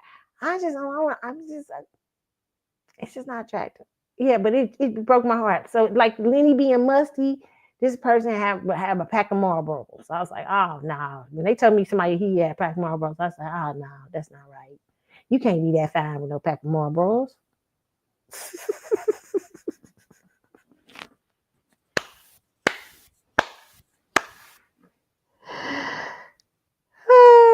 It's always something wrong with the fine ones. It's always something wrong. Okay, there's something gonna be wrong. Okay. That's funny, boy. Oh my God, Lenny Kravitz and Musty, y'all done broke my heart. Okay, y'all done broke my heart. Let's talk about Mario this week. I gave Mario too much love, too fat, too much, too soon. First of all, Mario got groped on stage by a fan. I did not like that. I didn't think that shit was cute. Because what if it was the other way around? He'd be under the jail right now.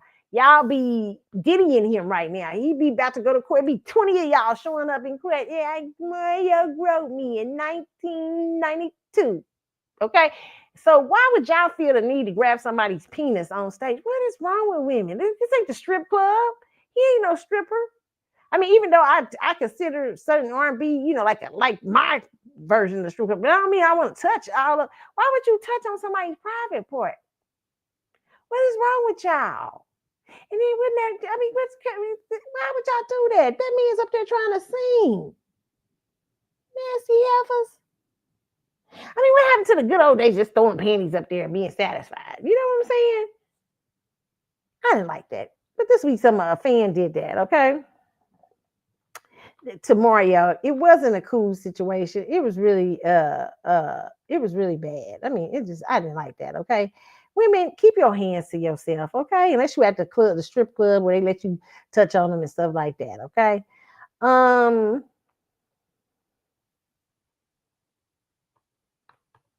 Where are we going? What's the next story? Yeah, we gotta talk about, okay? Here's something I want to talk about with Mario though. It was something that Mario discussed, and I was like, okay, Mario talking about why he hasn't tied the knot yet. Oh, and I bragged so much on Mario when he did the interview with Shane. But Mario has proven to me that he's just, Mario ruined all of the admiration. Okay. This week, Mario explains his viewpoints on marriage and why he hasn't tied the knot yet. He says he doesn't think in terms of societal norms. Okay, but let me tell you what he does. We're gonna listen to him. But it says this is from the Shade Room. Okay, it says Mario recently stepped in and shared his perspective on marriage and why it's not something he sees as a crucial step in a relationship. The R&B singer said that the focus is on building a strong foundation with his partner, navigating life's challenges together, and truly understanding each other before taking the step. He adds that a child is marriage. What are y'all thoughts? You see how this man think? You see how a lot of men think? So listen, women, when you give these men children, these men think you forever tied to them.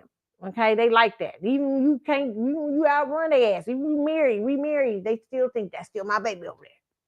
Just terrible. Okay, so that's why you can't play no white games with men. Okay, but let's look at this here, Mario. Let me see if I got this pulled up for y'all.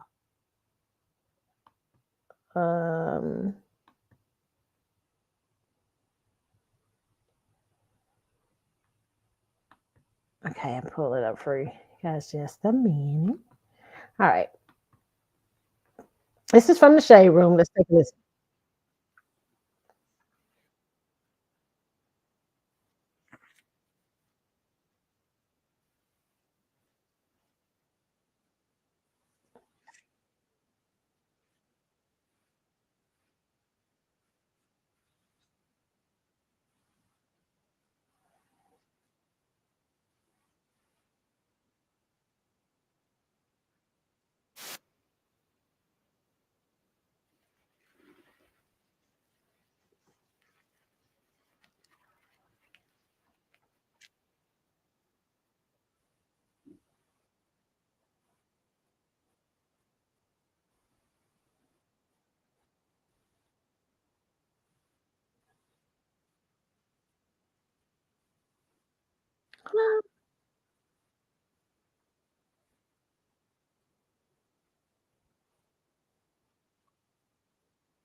But yeah, he having babies.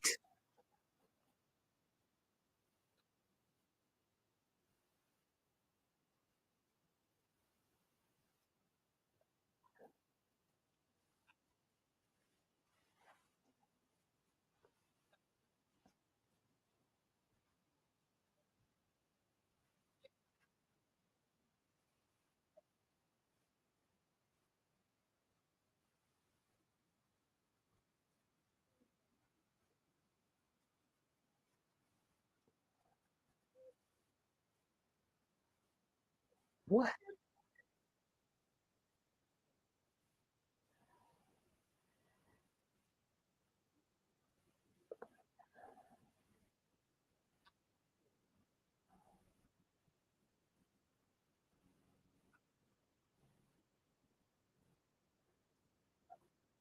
What?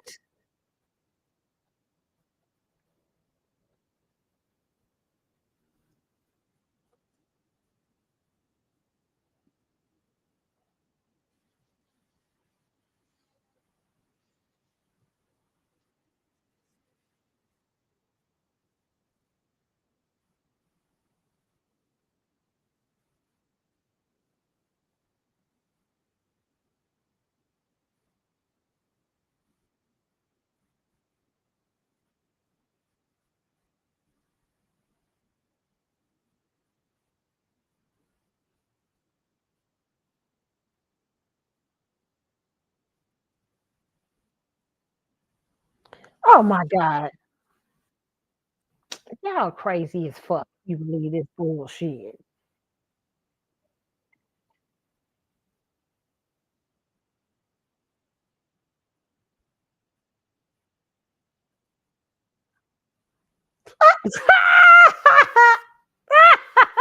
Girl, don't believe it. No, no, no.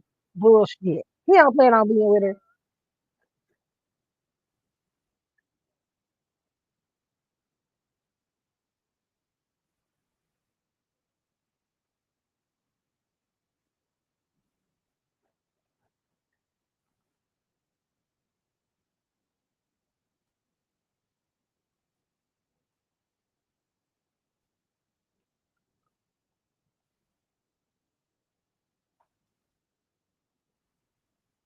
That happens in the black community all the time. Oh my God. This motherfucker talking about the age of Aquarius. He even laughing. He knows some bullshit. That's some, that's some bullshit.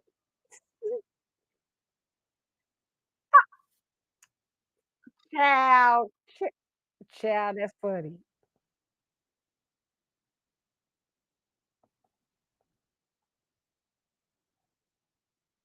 It has to do with trauma. No, you wouldn't.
Okay, let's stop Mario's bullshit. Okay, hold on.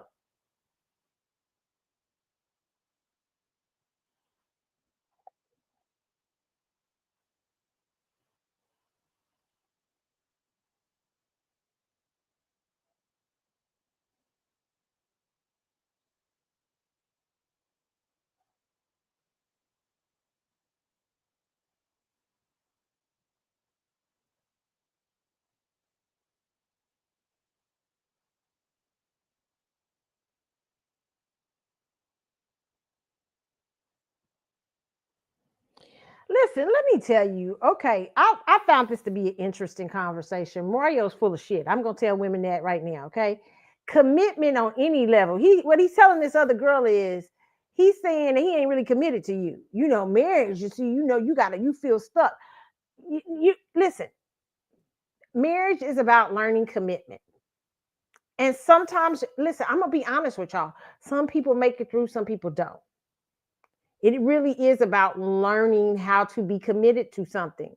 If you're committed to your career, you know what it's like to be committed in sometimes, and that's why I say now what usually breaks up a marriage, my personal opinion, that's very different from Mario, where I agree with Mario about is one thing is this is that one of some of the things that tends to break up marriages is because they weren't on point, their foundations were never on point. So some people get married for various reasons. Usually the end of a marriage is saw at the beginning. I'm gonna say this again. The end of marriages is usually seen at the beginning. Like I was just talking about that, my family member person I said to lose some weight and everything and all that stuff.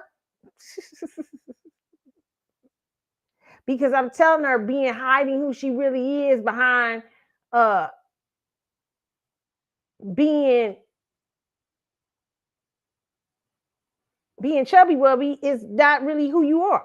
So when you take that weight off and when you really decide to be that, then he gonna be like, who's that? Right? And so then he's got to determine if you marriage is always about evolution because you evolve as a person in a lifetime anyway. Okay.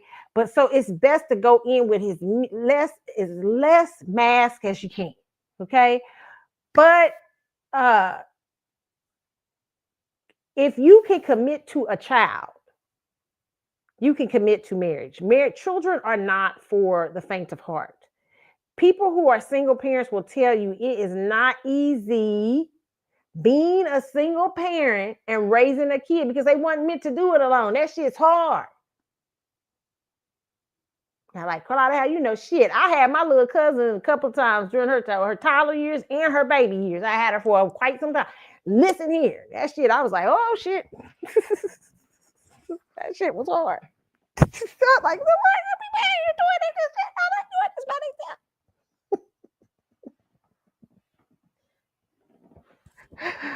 I remember one night I had her. I was trying to work on some work stuff, and I was doing the thing, and I was rocking her little thing, and she was like, that. She just thought, I'm like, God, this little girl, shut the hell up. That. She just told her doing her thing. Just doing her. Yeah, being a parent is where I say, I can't imagine if her mama them don't come back to get her ass. That shit's hard. Okay, it is a commit. You don't let no man tell you that you can commit to children, but he can't commit to you. The fuck? Yeah, marriage is now he ain't even make no sense. Marriage is a child. No, what he's trying to do is put you in a symbolic marriage. See, Mario also got a spiritual game. So he's trying to symbolically put you in a marriage so where he can go fuck around with another person. Well, see, I always got her over here. You know what I'm saying? Because I had a it's like my mama and daddy. My mama and daddy always connected. My daddy always know he be talking shit to my mama. Why? Because we got a kid out here in this world. Even my mama with us, this fool talk. What are you talking about? Because they have a connect. A child is a connect. A child is meant for marriage. Ladies, don't let no man talk this shit to you. Talking about commitment, and then he going to go on to say, it's for the special. It's special because I gotta know the kind of lifestyle I live. You know what I'm saying? I gotta know that you in it for the long run. Can you stand the rain? Storms will come. This you nigga, no, don't you let him tell you this. This man think he's special. This man don't miss. This man know that most women will wait for him because they perceive him to be Mario. And he will have some woman out there waiting for years, wasting her years and like having babies and shit. Only for him to go off with somebody else. Or marry you after you done had about 2 or 3, you done did all the wife work. It ain't really that special. You already your wife. You a wife without the paperwork. I mean, women, I don't know if you know how valuable being a wife is. Why would you give away things like babies, having babies, living with somebody? I mean, like, fuck you. I can see if you old and you really don't care, like you are old at a certain age. But I'm like, when you young girls, no, I'm not. This is value. I hold marriage. It's value. I am not giving my valuabilities to you for free. Motherfucker, you got to pay for this. And you know why you got to pay for it? In I do. Paperwork. I do contracts. Because that's how society works in these societies. Yeah, no, you're not going by societal norms, but I know I got you by societal norms. We are in this, we are committed due to the societal norms, and it's not going to be easy for us to get out if we decide to make children and everything like that. This is not an easy contract to come out of, and it shouldn't be.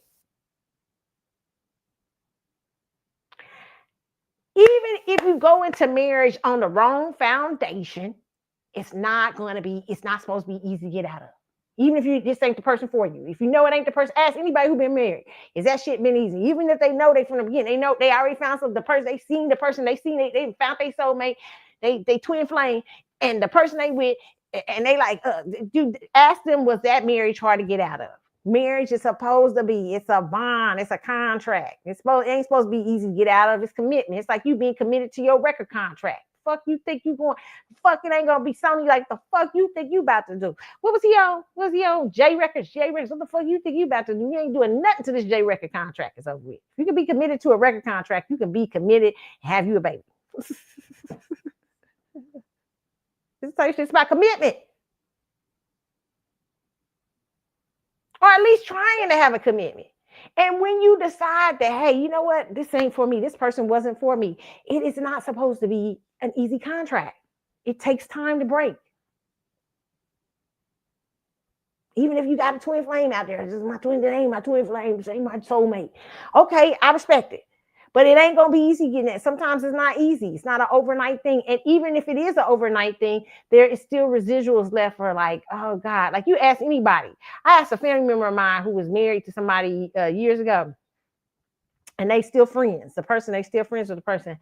And I said to them, I said, is that hard for you? They said, no, it's not. They said, but at first, the first years, even though I knew that person was not for me, it was still hard because we did have a bond. We shared time together. And we did something that we decided to commit to each other.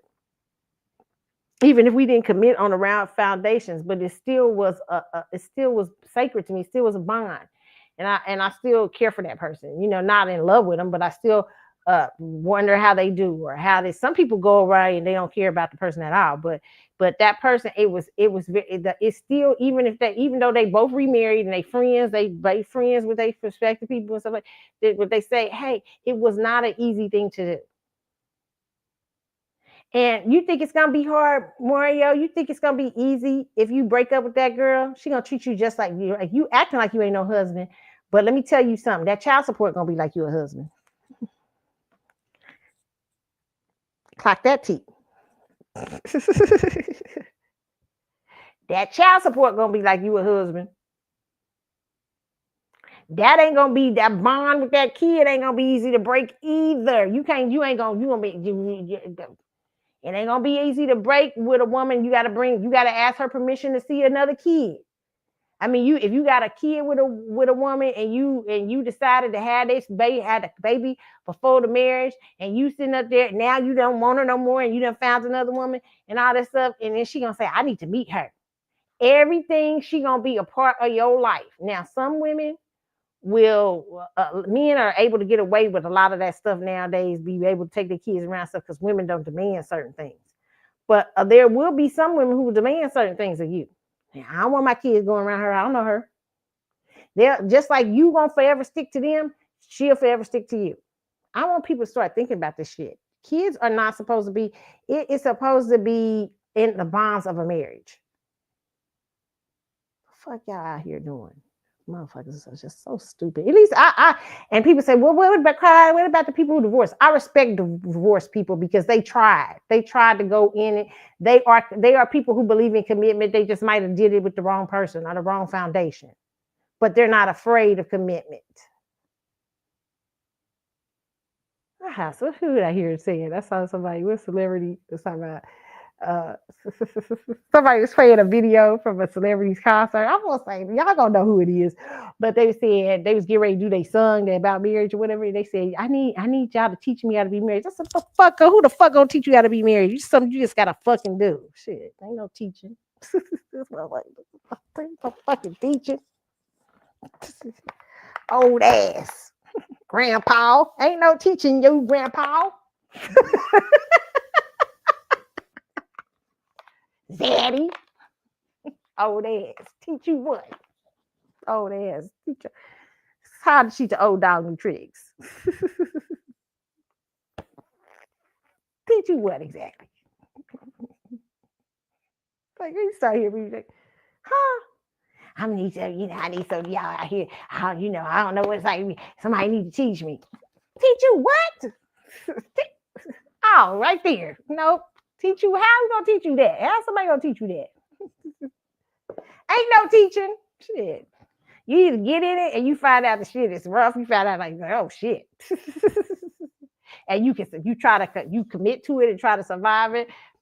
If it's good, because you have good days, you got bad days, you got good days, you got a lot of good days, you got a lot of bad days, you got lose. And then sometimes you find out later in the years, like I just had a friend who's been married 20-some years and said, this motherfucker, I'm tired. I said, what? She's like, I'm done. I said, you like done? Like, I'm done. I was like, wait a minute, how you just gonna be? Girl, I done raise these kids up and everything. I don't want no critic. I don't want nobody criticizing me. I'm ready to be free. So I said, don't you love me? I love them, but I'm ready to be free. So I said, okay, I'll leave her alone. I mean, sometimes that shit happens. What they talking about? Great divorce now on Oprah. Oprah had a whole thing about women divorcing after menopause. Women just stressing out because I mean, like when they raise their kids up and stuff, and they just tired.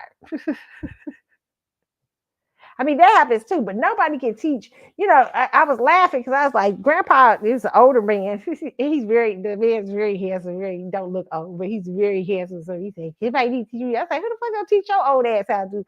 Teach your old ass what exactly?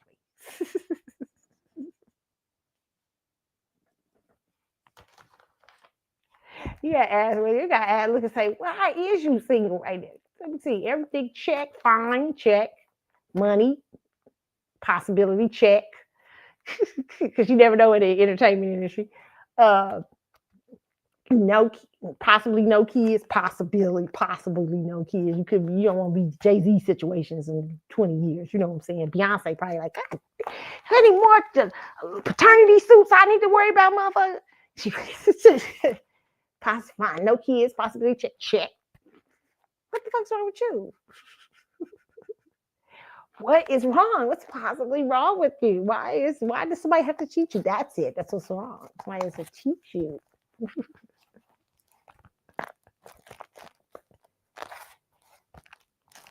Oh, that's what they're looking for. They're not learning ahead of time, like what it means to be a spouse. You know what I'm saying? They not want to be that. They say you got to teach them. That's why they beat. So you see what's been going on out here in these streets, right? You see why they out in these streets.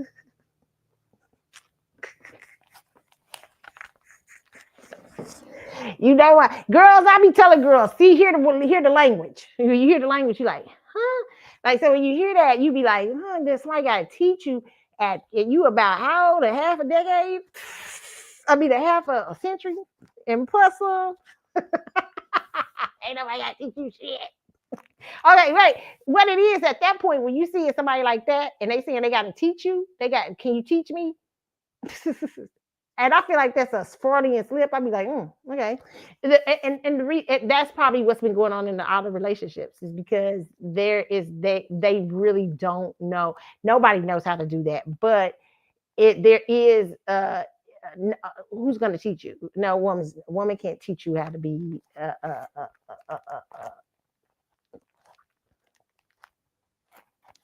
husband. I think you got to already kind of have those attributes. You know what I'm saying? Like you have to already have those attributes. Be trying to practice them. That doesn't mean you're gonna survive marriage. Just because you're a husband, sometimes you marry the wrong wife, and sometimes just because you're a wife, you marry the wrong husband. Okay, I'm not saying that, but I'm saying that a person, you ladies, listen to that language. Why I gotta teach you? You should. Are you not? Do you not have the attribute? What? Because that tells you what they've been out here. They ain't really probably about their life, right? So yeah. So you don't got to. You got to teach. I ain't got to teach shit. You a grown ass man.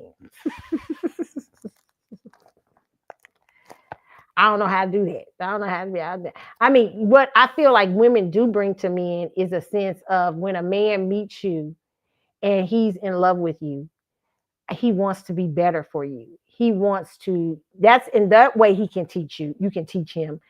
Unbeknownst to you, you're teaching him how to be a man because a man who loves you and wants to be committed to you and wants you in his life, he's going to do everything he can to be a better man.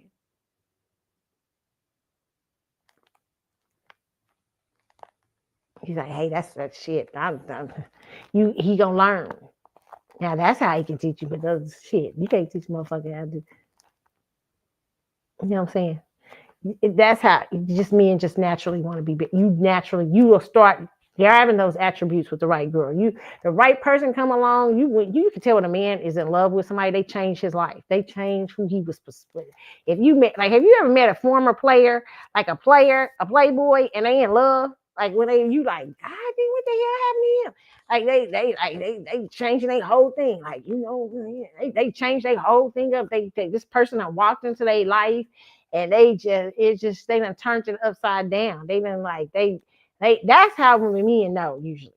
You know what I'm saying? Like the person girl and the girl ain't tried to turn it upside down. And they not changing for them. It's not them changing for the girl. The girls just happen to bring that energy to make him want to be a better person. Maybe he's never there's somebody that's coming to his life and he said, man, I admire that. I like that. I like who that person is. And no matter whether that person stays in their life or did they marry her or whatever, that person has forever changed their who they are. They forever changed them, and that's usually uh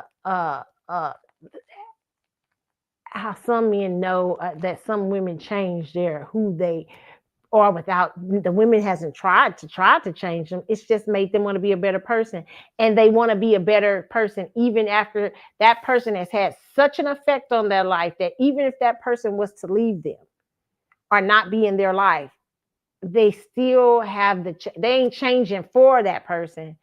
They changing because that person has come and put a light on them, has done something that's changed them fundamentally. That's when you know a man's in love, really, for real. I be seeing I've seen shit like that. I'll be like, wow, he in love for real. Or she's in love for real. You know what I'm saying? So it's really, I don't believe that, but that's interesting. Okay. And Mario talking about his special. He's over there, lady, he's over there hustling you. You don't have no more babies. Okay, ma'am, whoever you are, don't have no more babies by this man unless you in for the hustle for child support and stuff. And child support ain't no hustle. I be telling women all the time. having them babies is not no hustle. Them celebrity checks. Listen here, all the stuff you be putting up. You saw that when that Nick Cannon baby mama was on there talking about, yeah, I need a night nurse and all this stuff. Yeah, listen, ain't no joke. Kids ain't no joke. Okay, kids. That's what when the girl on the shade room was saying, kids are a commitment in of themselves. Kids are. That's why kids are supposed to come. It's not no religious thing. No, God, right.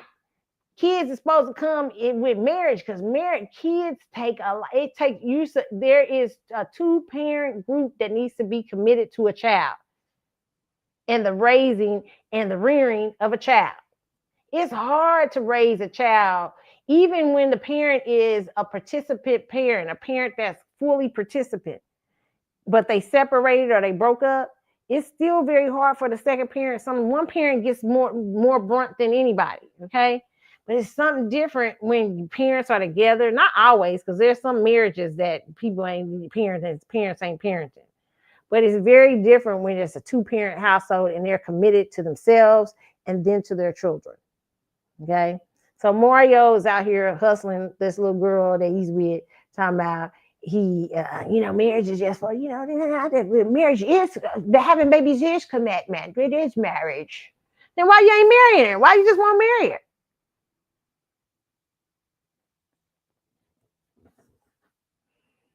Because Mario don't believe she the one. Mario don't believe she the one. If he did, he would have married her by now. Okay, listen, girls, listen. Y'all know what it is. If they start when they start doing that, they don't believe. They out here looking for something else. There's something you lack.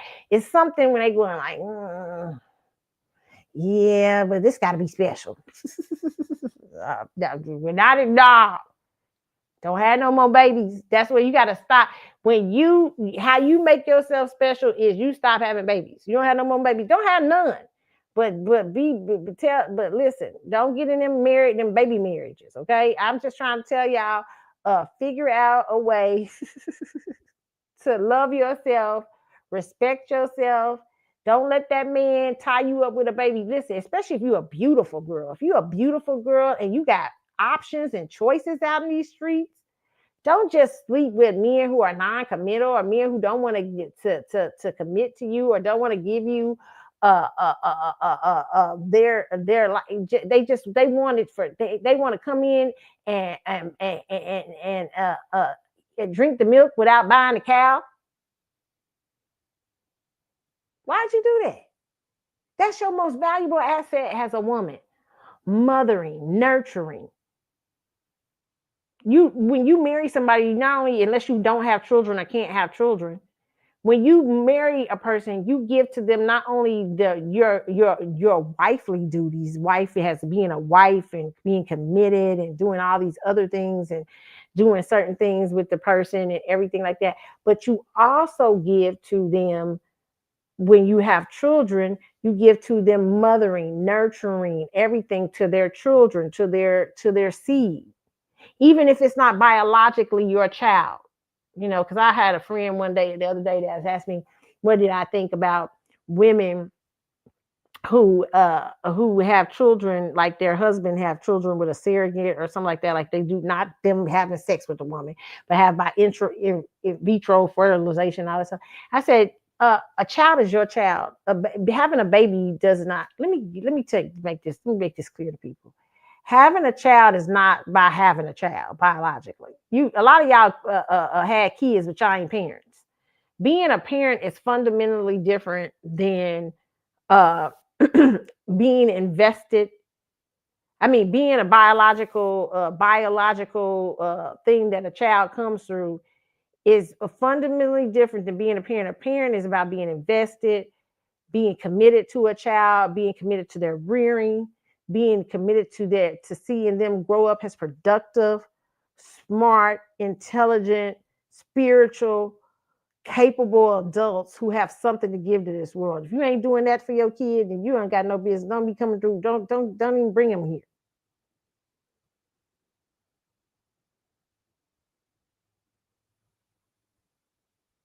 I saw the other week, what's that, Chicago? These kids in Chicago beat that woman up that was pregnant. And I saw some of their parents talking. I said, oh, Jesus. They just brought these kids here and just left them out there. These was little kids fighting a grown woman. Kids used to get in the fights when I was a kid, and they see parents and run the other way. I remember one of my friends was called herself dating a little boy in high school, who was a little boy in the neighborhood. All my friends knew, everybody knew, but he was a little bit older than us and stuff like that. She called herself dating him, everything, and he beat her up after school one day. And all the kids was following, and they was watching them. We was probably 8th grade, 7th grade. Shit, I don't know. I always said this to my grandpa. My papa he used to only come home at a certain time. Okay, only a certain time, from his job. And so my papa happened to be home early, about 30, 40 minutes early. He usually he used to be there about 30 minutes after I come home from school. I saw my papa. They was coming down my street fighting and stuff. I was like, oh my God, my papa's there. I ran inside the house. I say, Papa, and my papa would come out. He said, what? I said, such and such is beating up such and such. Shit. My grandpa came down. My grandpa back in them days, big old burly. My grandpa came down there, reached into the crowd with the kids, grabbed them by his collar. You little motherfucker, you ain't supposed to fight, girls. Get your ass out of here.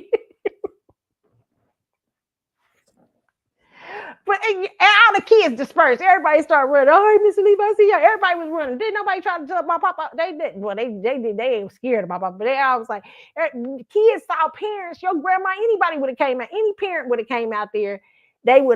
Kids would have dispersed. Not these little bad motherfuckers. These little bad motherfuckers in Chicago. I don't know if y'all saw it, the video of it.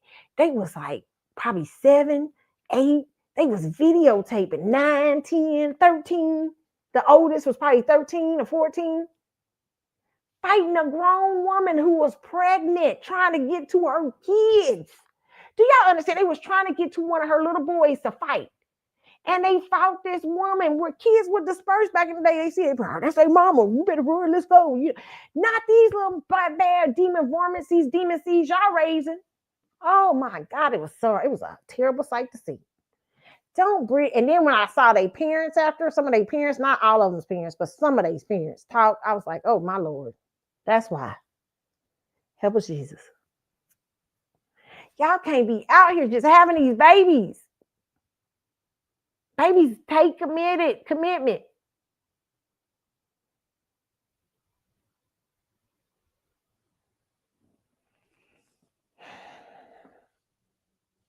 Mario out here, he just chicken the collective. Okay, don't listen, don't fall for it, girls.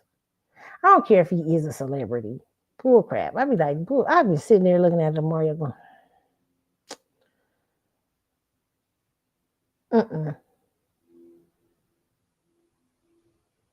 why you go? So what? Having a baby can kill a woman. And you talking about, well, see, the baby is commitment. No, it ain't. Because people walk away every day without children, without being committed to their children. And the woman there, especially in the Black community.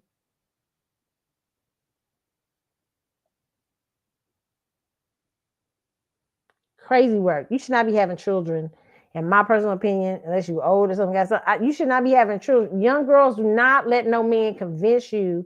And if you've already let a man convince you to have a child outside of the thing, don't do no more. Don't do wife duties without. Listen, women, understand that if you're going to, my personal opinion, just my personal opinion, I'm not saying this for every woman. I know it can be different from different strokes from different folks, but my personal opinion is do not give up your womb cheaply. Wombs, do not. Make sure somebody is committed to you. That's an investment. Marriage is an having a baby is an investment. That's why women get so pissed off when they get bum deals. That's why that woman was suing for alienation of affection, because she married I'm for women kept feeling the bum deal though. She felt she got a bum deal. She knew she had a bum deal with that man.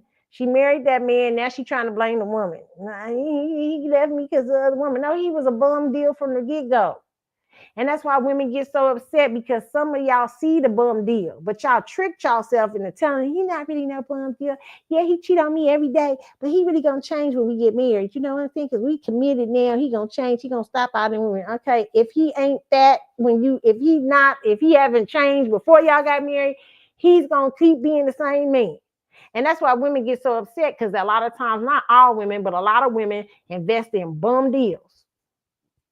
They invest their womb.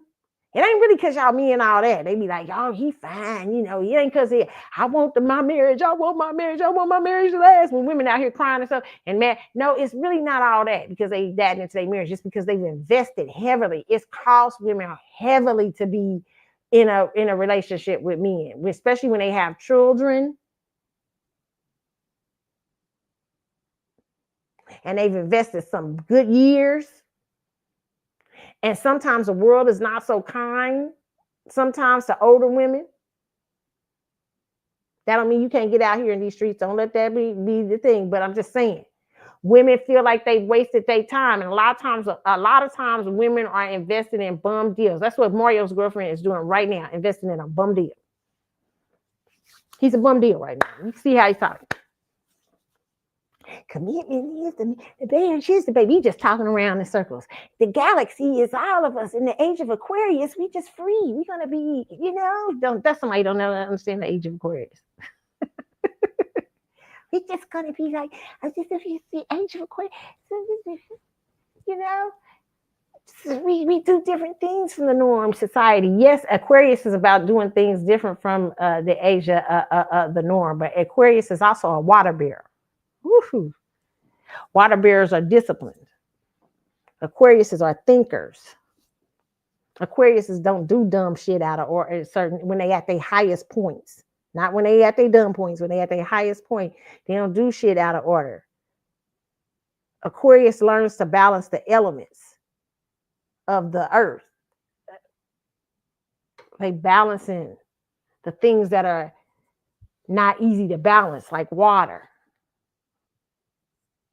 They can balance it. They shift it. It's an Asia Aquarius ain't for you to be just doing out here lying and talking shit. And yeah, it's about commitment. It's about going out against society. Yes, Aquarius is about going against society for a specific goal in mind. Aquarius is actually the Aquarian sign is actually the philanthropist of the zodiac. Astro said, look at philanthropists when they're intentional. They're smart about what they invest in. They're wise. The age of Aquarius is about wisdom. Let this motherfucker sit up here talk to you half this spiritual ass shit. He talking to me. He don't know what the fuck he talking about. Shut up. Girl, don't just sit there and buy that shit. See, the age of Aquarius. You know what I'm saying? You know what I'm saying? I just have babies everywhere. Oh, I love this world. Is funny. There's some funny people out here. But man, Mario, I was about to give you a lot of love. I gave Mario a lot of love too. Then he spoke too much. Okay. Moving on. Let's go to the next thing, y'all. Mario out here. Boy, I tell you, people say anything. And it's hard, it's easy for him to get away with it because he, like he said, he's special. He got all the special, and he said, it's hard for him being a celebrity, all that stuff. So okay, this is a funny meme I saw, and I just want to say, my show, people who have been watching my show since y'all new in Blog Talk Radio, y'all already know the tea. I ain't gonna tell no tea, but people said Brandy and Monica had this tour going on where Kelly Rowland's been opening up. And by the way, I've heard so many great things about Kelly. Okay, y'all was saying how Kelly looks so beautiful. Kelly's always been beautiful. I always said that Kelly's the bomb. Okay, and I want to cheer for Kelly, but she's Beyonce's armor bearer. So I respect where she's at in life, and I respect that she respected. Okay. But why does it appear, and she don't gotta be because she bad. That's why I be like, you ain't gotta be your armor. I think Brandy gave Beyonce, allegedly back in the day, a lot of people think this is why Brandy and Beyonce and Brandy have been avoiding each other because Brandy's been, Beyonce and Jay-Z and them came to about 3 shows of Monica and Brandy, but that's because Kelly Rowland was opening up and everything. But you don't see any pictures with Beyonce and Brandy, okay? And a lot of y'all was saying because of back in the day when Kelly Rowland was out, she was really good friends with Brandy.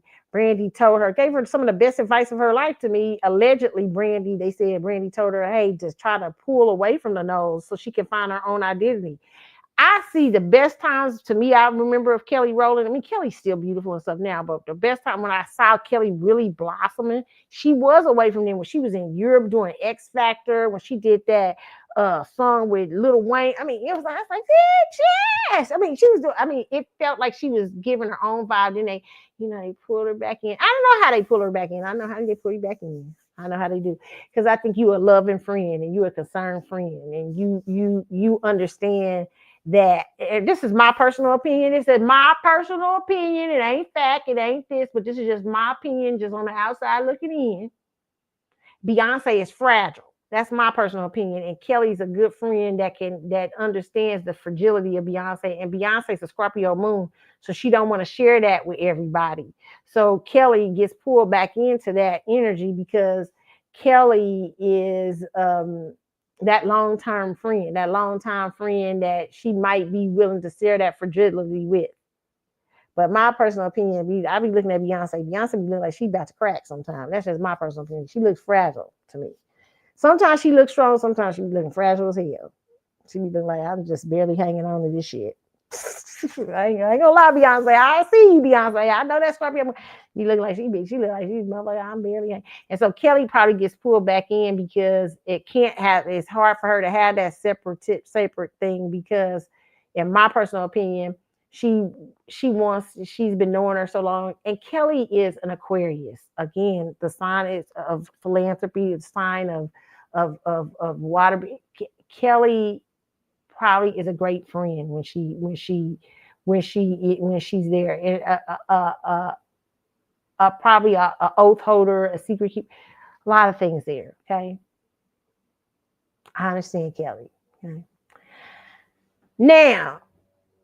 And Joe Budden said some wonderful things about Kelly. I believe that they talking about Kelly's beautiful. That skin be looking, they said flawless, okay? But y'all talking about Brandy and Monica. Let me just tell y'all this, okay? The tea is out there allegedly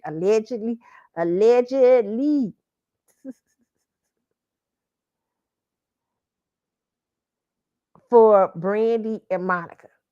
It is not what none of y'all said. All the shit that was I'm not gonna even say it. All I'm saying, remember, I just told you, I said, remember why Brandy and Monica ain't hanging out with each other. It ain't Kelly Rowland.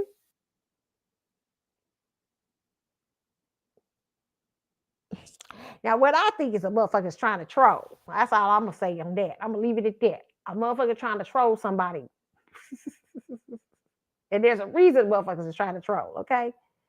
Pay attention to the gig. I gotta pay attention. Y'all think Beyonce a nice girl. I don't think Beyonce a nice girl.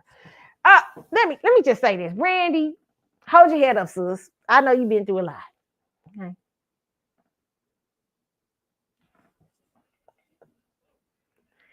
Hey, I ain't telling. I'm not here to tell the tea. Okay.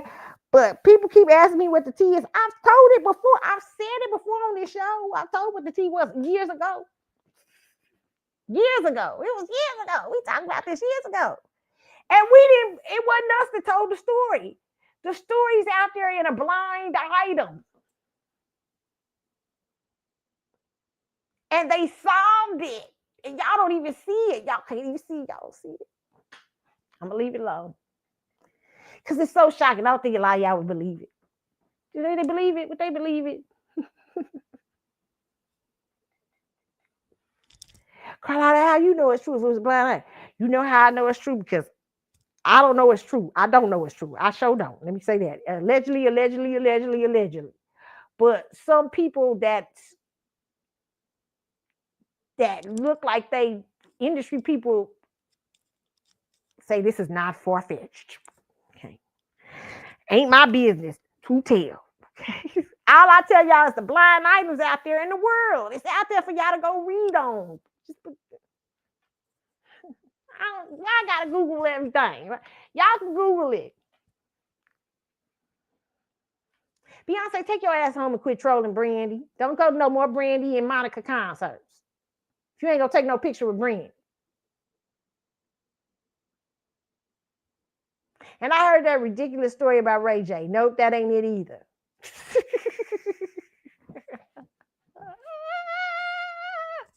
Funny. Y'all got some wild stories. I'm tired. Okay, I don't want to talk about this Beyonce thing no more. It's out here. It's been out here for years. It's old tea. It's old tea. It ain't Kelly Rowland. It ain't Kelly. It ain't Kelly. Might have been a little hurt in it, but it ain't Kelly.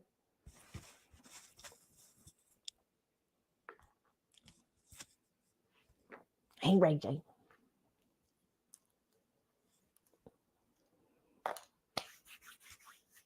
The boy is mine. You need to give it up. I had about enough. It's not hard to see. The boy is mine. Somebody trying to flex they shit. The boy is mine, bitch. Listen, I am not for them flexing because of what of the situation that it was a fragile situation. That shouldn't Nobody should be flexing and flaunting. You shouldn't be doing that. And I would have been like, shit, I'm coming to one show and that's it. You know, some wild shit they saying out here in these streets, internet streets, that's going on. Okay. I know who y'all could find a tea out from though. Sedan. That's all I say. That's all the hints I'm giving out in these streets. Okay, moving on. I don't want to be dealing with these Carters. Okay.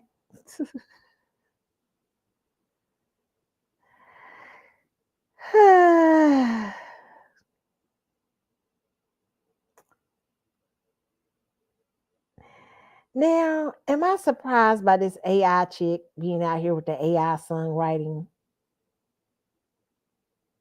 No. No and no and no. I'm not surprised. I wish I could tell you I was surprised. I'm not.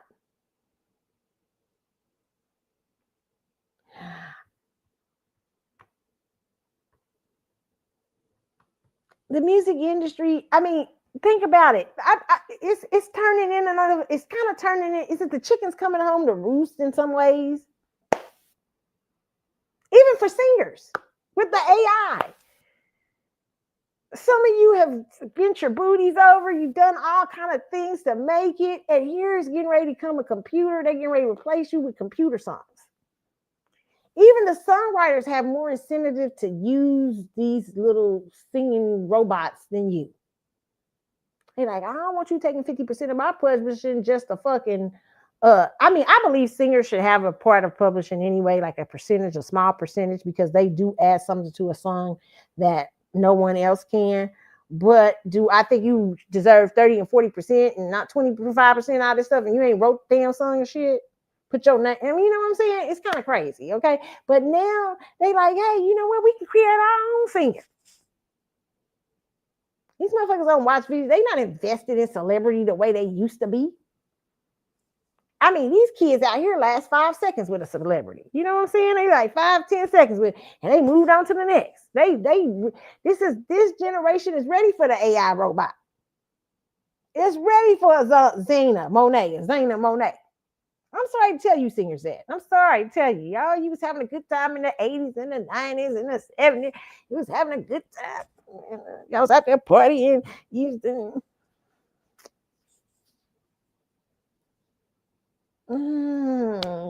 AI is about to come through and sweep it up. I'll tear y'all asses up. From the Jasmine brand, creator behind viral AI artist Zayna Monet, Talisha Nikki Jones breaks silence on voice likeness, legal threats, and critics who say she should just stick to songwriting. Let's listen to her.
It's come home to roost.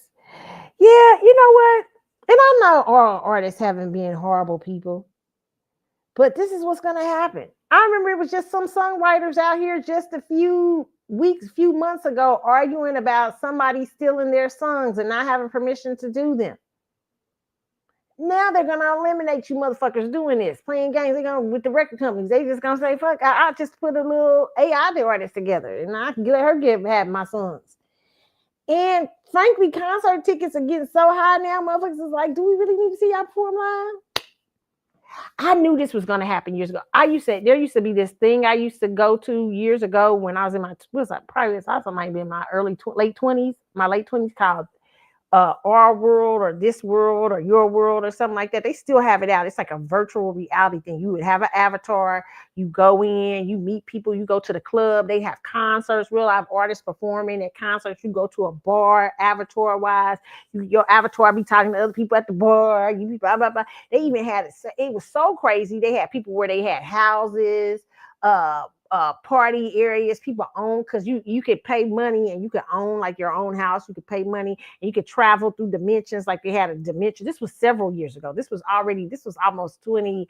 I forget the name of it. This is our world or something, or your world or something like that. I forget what it was, but people could go. They also had houses. They had party places. People could own clubs. People could own bars. You could own stores. You could own all kind of stuff. You actually use your you could trade in your little money to use like for avatars and stuff like that.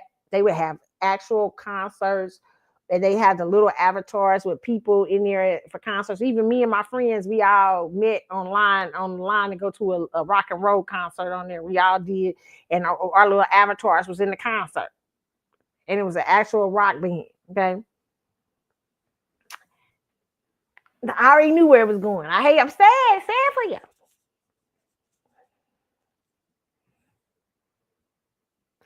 It used to be death was the great equalizer. Now it's gonna be AI. You can just walk up to the celebrity's grave with death. Yeah, they be like, shit. Most of them, you can just walk up to their shit. That death, they'll be done. Now it's AI. AI is getting ready to equalize some of you motherfuckers out. AI is like, AI is like some of y'all being running around here being arrogant and all kind of stuff. It's unfortunate. The music business has been a place of very, it's been great people who got great artistry and great gifts and talents who refuse to be a lot of craziness and stuff that the industry was, and a lot of people participated in it, trying to be famous and popular and stuff like that. Now I feel like these type of things is turning those industries upside on their head, including the artists. It's a crazy world, man. Things have changed. My, how things have changed. There probably be some more Zana Monets, okay? They just ain't got good enough material yet. You wait until they start getting some good material, meaning that they, like the music ain't been that great to me yet. When the music start being good, man, it's gonna be tough out in these streets. It's hard out here for a pimp when you trying to get the money for the rent. Some of y'all gonna be singing that. It's gonna be hard out here. Okay. Well, y'all, I think we've come to the end of the show. I've enjoyed talking to y'all today. I hope you have enjoyed talking to me. I couldn't wait to come on here and have some talk about some of these hot topics and stuff going on. I will try to come back on before the holidays, before Christmas is over. Yeah, I think I will. I think I'm gonna try to do it. Oh Lord, I'm looking at I put up my Christmas decorations the other day, so I'm hoping my Christmas decorations going up. I'm trying to see if my timer's working. But listen, guys, I will try to come back on and talk to you guys. I've been really busy with these. How did y'all get to even hear? Did y'all hear what I was talking about? I don't even know if y'all heard that. The AI girl. I'm not sure if y'all heard the AI thing. I'm gonna have to listen back to see if y'all heard, because I don't know if I had it up for y'all. But but you guys, listen, have a wonderful, wonderful evening. I will try my best to come back on this. Maybe to talk more hot topics and stuff later on, maybe this week or maybe next week. Give me time, cause child, listen here. This homework, okay? Y'all be praying for me. Pray for a sister, okay? Pray. All right, you guys, I am out. Y'all have a good one. And what? We're gonna leave y'all some little electric music. I will see y'all. Bye. Oh, remember you can hit me up on the Carlotta Chatwood Facebook page. You can hit me up on Instagram at Carly's with an S _ Galaxy. You can also hit me up on Twitter, which is C Chatwood Show and Carlotta72. And Threads, I think is you can hit the link on Instagram. And then for TikTok, it's Keisha Carlotta. Okay, I'm out. See y'all. Bye. I don't know. Wait a minute. All right, I'm out. See y'all.